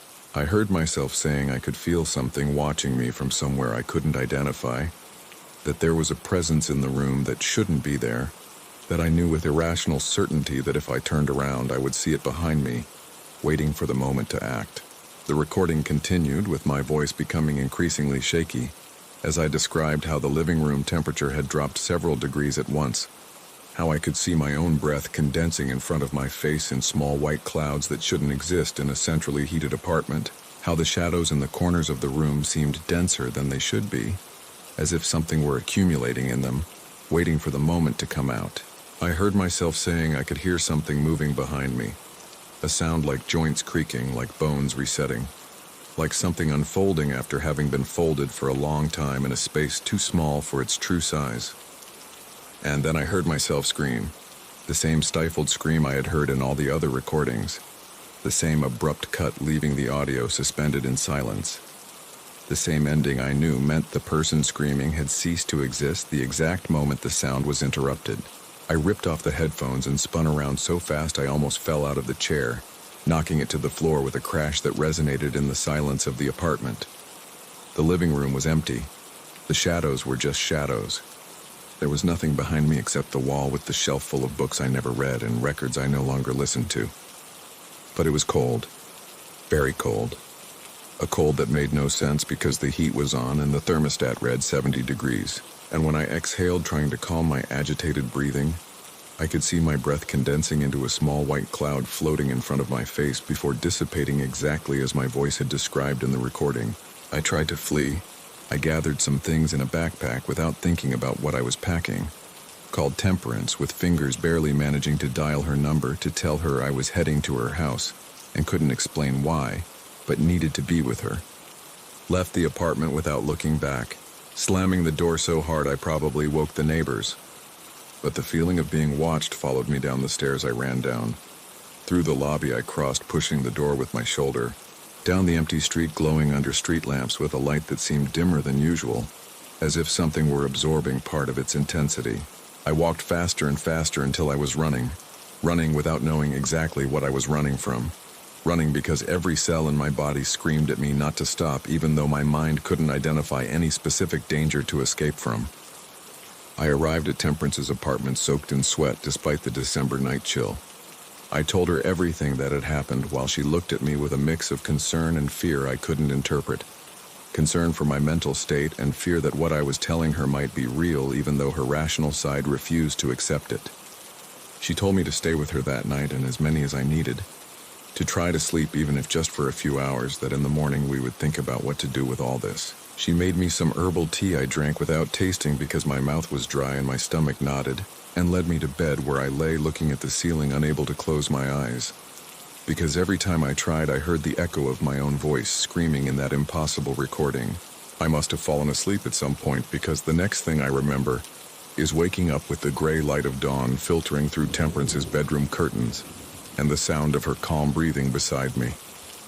For an instant, I thought it had all been a particularly vivid nightmare, that the recordings and the persecution and the impossible cold in my living room were just products of a mind exhausted by too many sleepless nights and too many unsolved cases piling up in my head. But then I saw my phone on the nightstand where I had left it when lying down. It was on, even though I remembered turning it off. The screen showed the voice recording app that came factory installed, and which I almost never used because I preferred my professional equipment. The timer in the bottom corner indicated it had been recording for 4 hours and 17 minutes, exactly since the moment I had fallen asleep. I picked it up with hands trembling so much I almost dropped it to the floor and pressed stop. Then, after taking several deep breaths trying to calm myself, I pressed play. And I heard my own voice describing Temperance's bedroom exactly as it was at that moment. The curtains with their floral pattern, the gray dawn light filtering through them, the sound of Temperance's breathing asleep beside me, the smell of fabric softener from the freshly washed sheets. I heard myself saying I knew this wasn't going to end, that the recordings I had published had completed something, had closed a circle that had been forming for decades, waiting for someone to complete it. I heard myself saying I understood now why they had chosen me, why they had sent me the files. why they had let me publish them so thousands of people would listen to them and share them and make them viral. The recordings were bait. Every time someone listened to them, every time someone heard a victim's voice describing their last moments with all the terror that implied, it fed the thing that had created them. The listener's fear, their morbid fascination, their inability to stop listening even knowing what they heard was real. All that was food for something nourished by others' terror. And now there were enough people listening. Now the cycle could continue, because I had taken charge of spreading the recordings all over the world. My voice on the recording said I could feel it in the room, that it was there, somewhere my eyes couldn't see but my body recognized with a primitive terror coming from before words or consciousness or anything making us human existed. That I knew there was no escape because I myself had taken charge of closing all exits by publishing those episodes and making millions of people hear the voices of the dead. The recording ended with 3 words spoken in a barely audible whisper that froze my blood. It's already here. I looked at Temperance sleeping beside me, unaware I was awake and terrified next to her. I looked at the room bathed in the gray light of the December dawn. I looked at the shadows accumulating in the corners where the light didn't reach. Normal shadows that should be harmless, but now seemed dense and expectant. And in one of those corners in the nook furthest from the window where the light barely penetrated, I saw something looking back at me. I can't describe what it was because my mind refuses to remember it clearly, and perhaps that is the only thing keeping me sane. I only know it had a shape but shouldn't have, that it looked at me but had no eyes, that it was there but was also everywhere at once, filling the room with a presence making the air turn thick and hard to breathe as if made of something denser than normal oxygen. I opened my mouth to scream, but no sound came out of my throat no matter how hard I tried. The last thing I saw before everything went black was my phone turning on by itself in my trembling hand, the recording app opening without me touching it, the timer starting to run from 0 recording my last moments so someday someone would listen to them. And I understood with terrible clarity that someday someone would receive an email with my voice describing exactly what was happening to me, and that someone would publish it because they wouldn't be able to resist doing so, and that thousands of people would listen feeding the thing that had found me, and the cycle would start again, as it had always started, as it would always start, forever.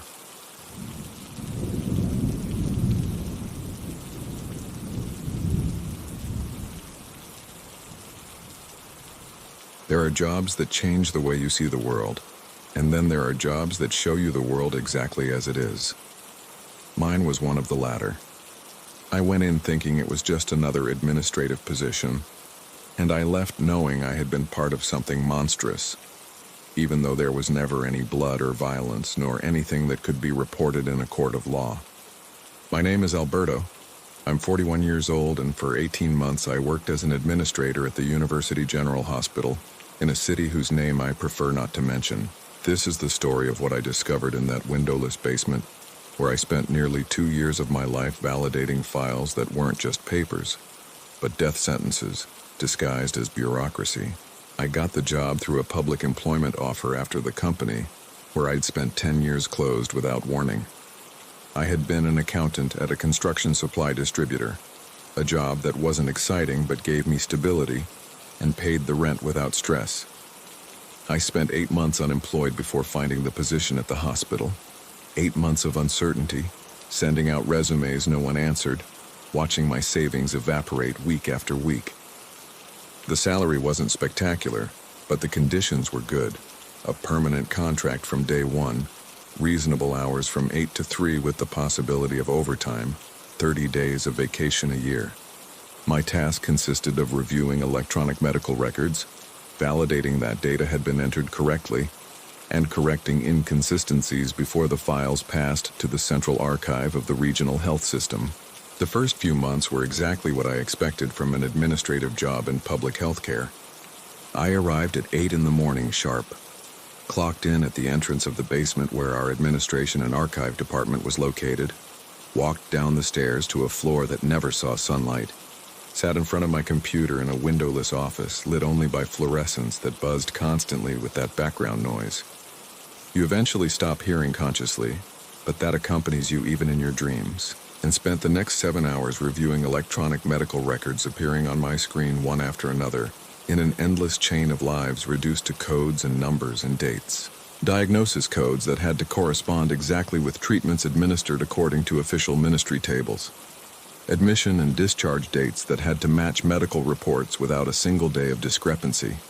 Test results that needed to be correctly linked to corresponding patients without transcription errors. Digital signatures from authorized doctors validating every procedure performed, which had to match the active personnel registry. Everything had to square perfectly. Everything had to be in its exact place. Everything had to follow the protocols established by the regional health system to the millimeter. My co-workers were normal people, the kind you find in any office of any public institution. There was Lucia, a 50-something woman with dyed blonde hair and a collection of colorful glasses she changed according to her mood.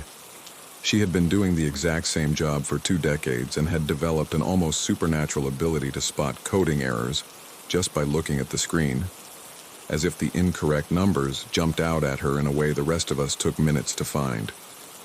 She was nice and talkative, always willing to lend a hand when someone got stuck on a complicated case.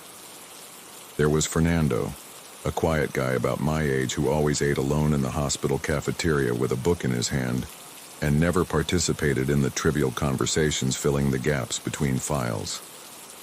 He did his job with mechanical efficiency and left as soon as his shift ended without saying goodbye to anyone, as if his time in the office were a parenthesis he preferred to forget as soon as possible. And there was Pilar, the department supervisor, a woman of about 60 with completely gray hair always gathered in an impeccable bun, and a way of dressing that seemed from another era, with dark suit jackets and blouses buttoned to the neck. She was efficient and distant, the type of boss who only appeared when there was a problem to solve or a directive to communicate. She never stayed to chat. She never asked how we were. The others respected her, but also feared her in a way I didn't quite understand, as if they knew something about her they hadn't told me yet. Everything seemed completely normal during those first few months at the hospital. Everything seemed exactly what it should be in an administrative job at a public health institution, with its predictable routine and bureaucratic tedium and small daily frustrations that were no different from any other office job I'd had before or might have after. But over time, as I became familiar with the system and gained access to more sections of the files, I started noticing things that didn't fit with how a hospital should normally function. Small inconsistencies that I initially attributed to my lack of experience in the healthcare sector, but which accumulated week after week until they formed a pattern impossible to ignore, no matter how much I wanted to. The first clue arrived during my 3rd month, while I was reviewing a series of ER files that had landed in my work tray. They were cases of patients admitted with similar symptoms, chest pain and difficulty breathing, the kind of clinical picture that, according to medical protocols, required immediate attention and specific diagnostic tests: electrocardiogram, blood work, chest x-ray, evaluation by a cardiologist if results justified it. But when I compared wait times and treatments administered, I found enormous differences that seemed to have no medical justification. Some patients had been referred immediately for expensive tests, subjected to catheterizations and angiograms, treated with the most modern medications. Others had remained under observation for endless hours on a stretcher in the ER hallway, before anyone paid attention to them, treated with basic painkillers and sent home with instructions to return if they got worse. The strangest thing was that the apparent severity of symptoms didn't seem to be the determining factor. There were patients with clearly serious conditions waiting eternally, while others with apparently minor discomforts were attended to as if their lives depended on it. At first, I thought it was simple disorganization, the usual chaos of a saturated public hospital where things don't always work as they should because resources are limited and staff is exhausted. It was normal for there to be inconsistencies, I told myself. It was normal for some patients to be luckier than others depending on which doctor they got or how busy the service was. There was nothing sinister, just the imperfect reality of a system doing what it could with what it had. Then I thought it was favoritism. Maybe some patients had contacts inside the hospital, relatives who worked there or friends who could make calls and pull strings. Maybe there was an informal priority system based on who knew whom. That would also have been understandable.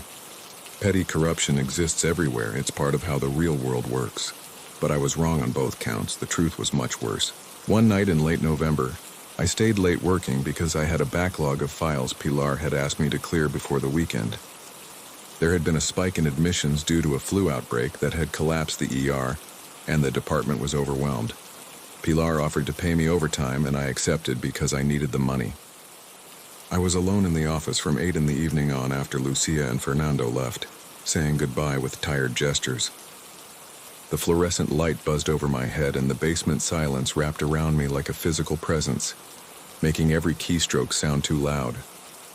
I had been reviewing cases on autopilot for hours, in that state where numbers cease to have meaning and become abstract patterns your brain processes without your conscious mind intervening. That was when something caught my attention. It was the file of a 73-year-old man named Antonio Marquez, who had been admitted for complicated pneumonia and had passed away 2 weeks later without anyone appearing to have done much to save him. The case caught my eye because the medical reports were strangely brief for a patient who had spent 14 days admitted before dying. There were barely any progress notes. Diagnostic tests were minimal. The prescribed treatment was so basic it seemed more appropriate for a cold than for severe pneumonia in an elderly patient. I started searching for more information in the system, navigating through different sections of the electronic file trying to understand why that man had received so little attention. And then, in a tab we normally didn't consult because it wasn't part of our validation work, I discovered a column I had never seen before in any document. It was called the return index. It was a numerical field with values from 0 to 100. In Antonio Marquez's case, it was 17. It didn't appear in any of the manuals given to me during initial training. It didn't appear in coding guides or archive protocols. It was a hidden column that only became visible when you accessed certain levels of the file we normally had no reason to consult. My first reaction was to think it was some kind of medical indicator I didn't know, due to my lack of healthcare training. Maybe it was a readmission probability index, something doctors used to plan follow-up. But something compelled me to keep investigating. I opened another file at random, that of a 45-year-old woman admitted for acute appendicitis who had undergone emergency surgery and been discharged without complications 3 days later. Her return index was 78.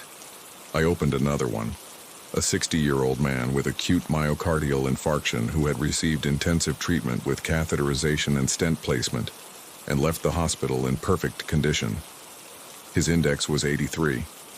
And another, an 87-year-old woman with a hip fracture who had spent weeks receiving minimal care before being transferred to a nursing home where she died shortly after. Her index was 9. The pattern emerged before my eyes. Patients with high indices received rapid attention and aggressive treatments. Those with low indices were put on hold, treated with minimal resources. The index didn't measure any medical factor related to prognosis or disease severity.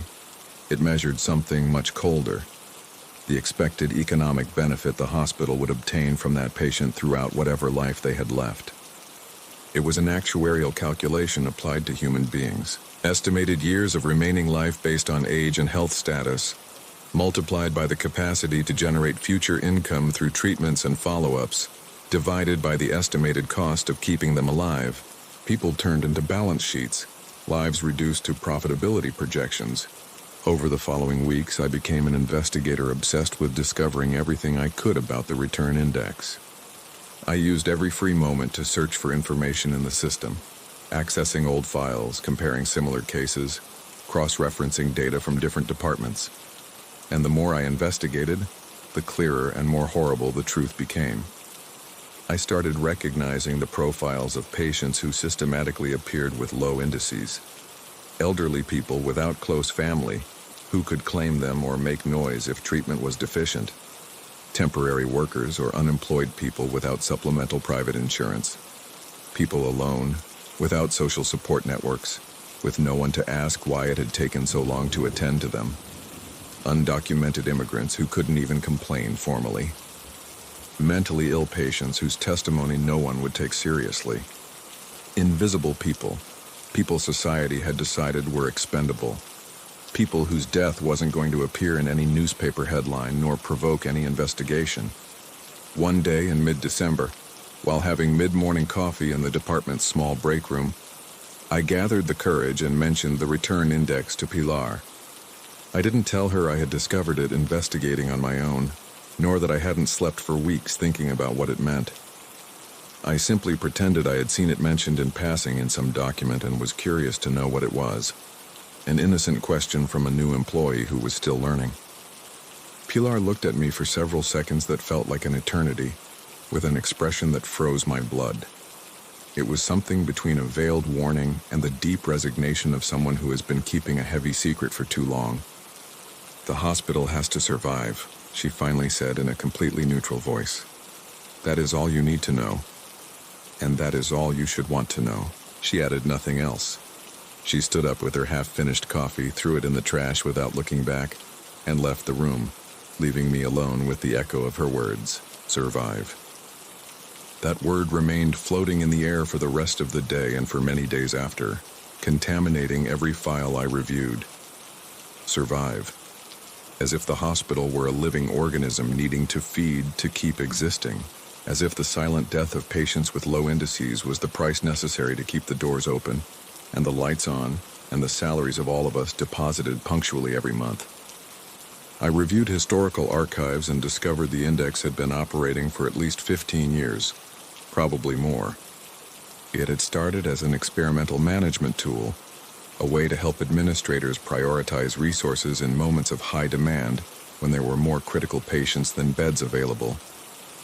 The original document spoke of objective criteria and efficient allocation and optimization of results, the aseptic language of bureaucracy turning life or death decisions into logistical problems. But over time, the index had evolved into something much more sinister. It was no longer a recommendation doctors could ignore based on professional judgment. It had been integrated into all the hospital's computer systems, into ER triage protocols, into bed and operating room allocation algorithms, into waiting lists. It was a silent order no one gave explicitly, but the entire system obeyed. It was no longer a recommendation. It was the criterion determining who lived and who died. Over the following months, I watched with growing horror as the index dictated the fate of real people. Patients with high values received immediate attention from the moment they crossed the ER doors. They were assigned the best rooms, the most experienced doctors, the most modern treatments, regardless of cost. All necessary tests were run, and they were pampered as if they were the most important thing in the world, because for the hospital they were the source of income keeping the machinery running. Patients with low values received something very different: time. They were given enough time for their bodies to decide for them whether they were going to live or die, for the disease to follow its natural course without the hospital having to invest resources it probably wouldn't recover. They weren't denied care openly. That would have been illegal. They were simply put at the end of every line, given the cheapest and least conclusive tests, treated with the oldest and least effective generic drugs. That was the most perverse part of the system. No one ever made the explicit decision to let a patient die. No one signed an order saying such a person didn't deserve treatment. Protocols were simply followed. System priorities respected. Doing what the computer said had to be done. And if the patient died while waiting, the report would say action in accordance with procedures, and everyone could sleep soundly. One night in February I will never forget, the file of a 68-year-old woman named Carmen Fuentes appeared on my screen. She had been admitted that afternoon with a cardiac complication reports described as relatively mild. She had a history of hypertension, but no diagnosed serious heart pathology, and according to medical protocols, she should have been stabilized and subjected to tests to determine the origin of the problem. But her return index was 11 out of 100. I looked at the data the system had used to calculate that number. Widowed for 12 years, no children or close relatives. Pensioner with minimum retirement benefits barely covering rent. No private health insurance, no property, no savings. She lived alone in a small apartment, and her only emergency contact was an 80-year-old neighbor. The system recommended observation and conservative treatment, basic monitoring, standard medication to stabilize pressure, reevaluation in 24 hours. No urgent tests, no cardiology consult. Hours later, she suffered cardiac arrest at 4:30 in the morning. The monitoring system detected the arrhythmia, but the protocol didn't mark it as high priority because her index remained 11. The on-call doctors took 11 minutes to reach her room, 11 minutes during which her heart stopped beating and her brain began to die. Resuscitation attempts failed. The death report said action in accordance with procedures. Natural causes derived from cardiac pathology. Natural causes. That phrase haunted me for weeks, as if there were anything natural about letting a person die because an algorithm decided it wasn't worth investing resources to save her, as if Carmen Fuentes' death had been inevitable, and not the direct result of a system designed to produce exactly that result in patients like her. I started noticing something even more disturbing. The patient's index didn't remain static during their hospital stay. It changed over time, updating automatically every few hours, and almost always it changed in the same direction, downward. The longer a patient spent admitted without receiving effective treatment, the lower their index became. The system interpreted lack of improvement as a sign the patient was harder to cure, which increased estimated cost and reduced their calculated value. It was a perfect feedback loop. They weren't helped because their index was low, and their index dropped because they weren't helped. The system fed on its own inaction, generating more reasons to continue not acting with every hour that passed.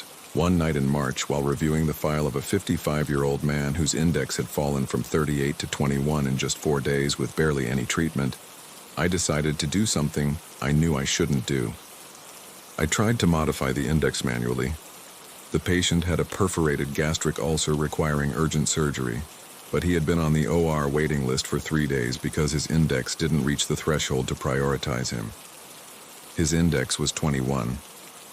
Every hour without surgery increased the risk of peritonitis, and every hour made his index drop further, pushing him further away from the operating room he needed to survive.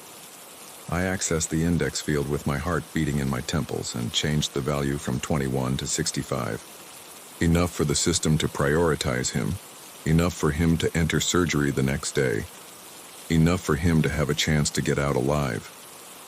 The system accepted the change for exactly 27 seconds. Then the screen blinked and the index showed 21 again. Next to it, a red note had appeared. Unauthorized modification detected, value restored, incident logged. Pilar appeared at my station less than 10 minutes later. She didn't seem angry or surprised. She looked at me with that neutral expression I had learned to recognize as her habitual mask. She sat next to my desk and remained silent for what seemed like an eternity. "Don't try it again," she finally said. "Never again." There were no threats or formal warnings. Just that sentence and that look making it clear there were lines that shouldn't be crossed and consequences better left undiscovered. I understood then that there were no human hands controlling this. There was no villain to blame, no corrupt executive who could be reported. There was a structure functioning completely alone, perpetuating itself without human intervention, making life or death decisions without anyone having to take responsibility. The index was an algorithm fed for 15 years with real data and accepted outcomes. It had learned from thousands of cases which patients generated profits and which generated losses. It had optimized its criteria to maximize financial efficiency, without anyone explicitly telling it to do so. And now it operated autonomously, making decisions no doctor would have been able to make if asked to justify them out loud. It was the perfect crime. A murder without a murderer, a death sentence without a judge. Everything perfectly documented and audited and within what the law allowed. The hospital didn't need cruelty to kill. It only needed silence and continuity. It only needed each person to do their part without asking questions, each gear to keep turning without questioning where the mechanism was heading. One early morning in April, while working overtime, I found something that made everything before seem almost benign in comparison. It was a hidden section of the system, a future simulations module someone had forgotten to protect adequately. It contained something that left me staring at the screen, unable to move for what must have been 10 minutes. Projected return indices calculated for people who hadn't even been admitted to the hospital yet. Healthy citizens who at that moment were living their lives suspecting nothing, going to work and having dinner with their families and making vacation plans. And for each of them, the system had already calculated a number, a value that would determine how much effort they deserved if they ever got sick. The data came from external sources the hospital had managed to access somehow. Social Security employment history, civil registry family status, estimated income level from tax returns, zip code and residential neighborhood characteristics, credit history from commercial databases, all integrated into an algorithm calculating the economic value of every citizen even before they got sick. I searched for my own name with fingers that could barely type. There it was. Alberto, 41 years old, administrator, single with no children, renting in a lower middle-class neighborhood. Projected return index, 47 out of 100, with a clearly downward trend. Risk classification, manageable. Recommendation in case of severe pathology, limited intervention, medium-low priority. Limited intervention, medium-low priority. I stared at those words for a long time. Words describing the value of my life and my survival prospects if I ever needed the services of the hospital where I worked every day. I understood then why no one ever protested against the system, why the index could function year after year without anyone raising their voice. Because all of us, without exception, were potential numbers. We all already had an assigned index waiting to activate the day we got sick. To protest was to admit that you too were expendable if circumstances changed. Fear didn't just silence those who knew. Fear was part of the design. From that moment on, I worked with a constant feeling of anguish that didn't leave me even when I left the hospital. Every file I validated was an invisible push toward the death of someone who probably didn't know their fate was already decided. Every correction I made was a signature not bearing my name, but making me an accomplice to something I couldn't report, because technically, there was nothing illegal. One night in late May, an emergency alert sounded in the system. 2 critical patients had arrived at the ER almost simultaneously, both with internal hemorrhaging requiring immediate surgery to survive. One was a 47-year-old man, director of operations for a major tech company, with premium private insurance and considerable assets. His return index was 91 out of 100. The other was a 51-year-old woman working as a cleaner in a shopping mall, widowed for 5 years with 2 teenage children depending on her salary, with no private insurance or property. Her index was 29. There was only one operating room available. The system made the decision in less than a second without human intervention. The executive went into surgery immediately. The cleaner was put on hold with basic support treatment. I watched the woman's file update in real time over the next 2 hours. Her condition worsened rapidly. Doctors did what they could with the resources the system authorized, but without access to the operating room, they had no real chance. At 11:43 at night, she went into cardiorespiratory arrest. Resuscitation attempts failed 12 minutes later. The executive came out of surgery at 1 in the morning. Successful operation, complete recovery expected. The woman's report would say the decision to prioritize the other patient was justified by objective medical criteria. Objective medical criteria. As if an executive's life were worth 3 times more than that of a mother scrubbing floors to feed her children. That night I stared at the screen until dawn, unable to do anything but think about the 2 teenage children left orphans because an algorithm had decided their mother wasn't worth enough. At 7 in the morning sharp, I went to Pilar's office and left my resignation letter on her desk without saying a single word. I gave no explanations or reasons or the notice my contract stipulated. I simply left the paper and turned around to leave. She didn't try to stop me. She didn't ask why I was leaving nor tried to convince me to stay. She just nodded once, a minimal gesture that could mean many things or perhaps meant nothing, and let me go in silence. When I walked out of the hospital for the last time that May morning, I felt I was leaving behind more than a poorly paid job in a windowless basement. I was definitively leaving behind a part of my innocence I would never recover, a basic faith in institutions supposed to be there to protect us. Weeks later, through a former colleague still working there, I learned the return index remained in use. It had changed names, integrated into a new management system, made up with more neutral terminology. The hospital presented it as an efficiency tool, as an example of how technology could improve patient care. No one mentioned that tool decided every day who deserved to live and who could be left to die. 2 years have passed since I left that hospital. I found another job at a medical insurance company where, ironically, I've been able to see the other side of the same system. Policies determining which treatments are covered and which aren't. Actuarial criteria calculating how much a human life is worth according to mortality tables. It's as if I can never fully escape. As if the return index chases me, reminding me the entire world functions according to the same ruthless logic I discovered in that basement. Sometimes I still wake up at 3 in the morning soaked in cold sweat, thinking about all the files I validated during those 18 months. All the reports I marked as procedure compliant without asking questions. All the silent deaths I helped facilitate with my work without knowing it. All the people whose indices determined they didn't deserve the effort of trying to save them. And there are days when I watch the news about the healthcare crisis. Reports on endless waiting lists and collapsed ERs and patients dying while waiting for an operation that never comes. And I wonder how many more hospitals have their own return index running silently. How many lives are being lost at this very moment because an algorithm has decided they aren't worth enough.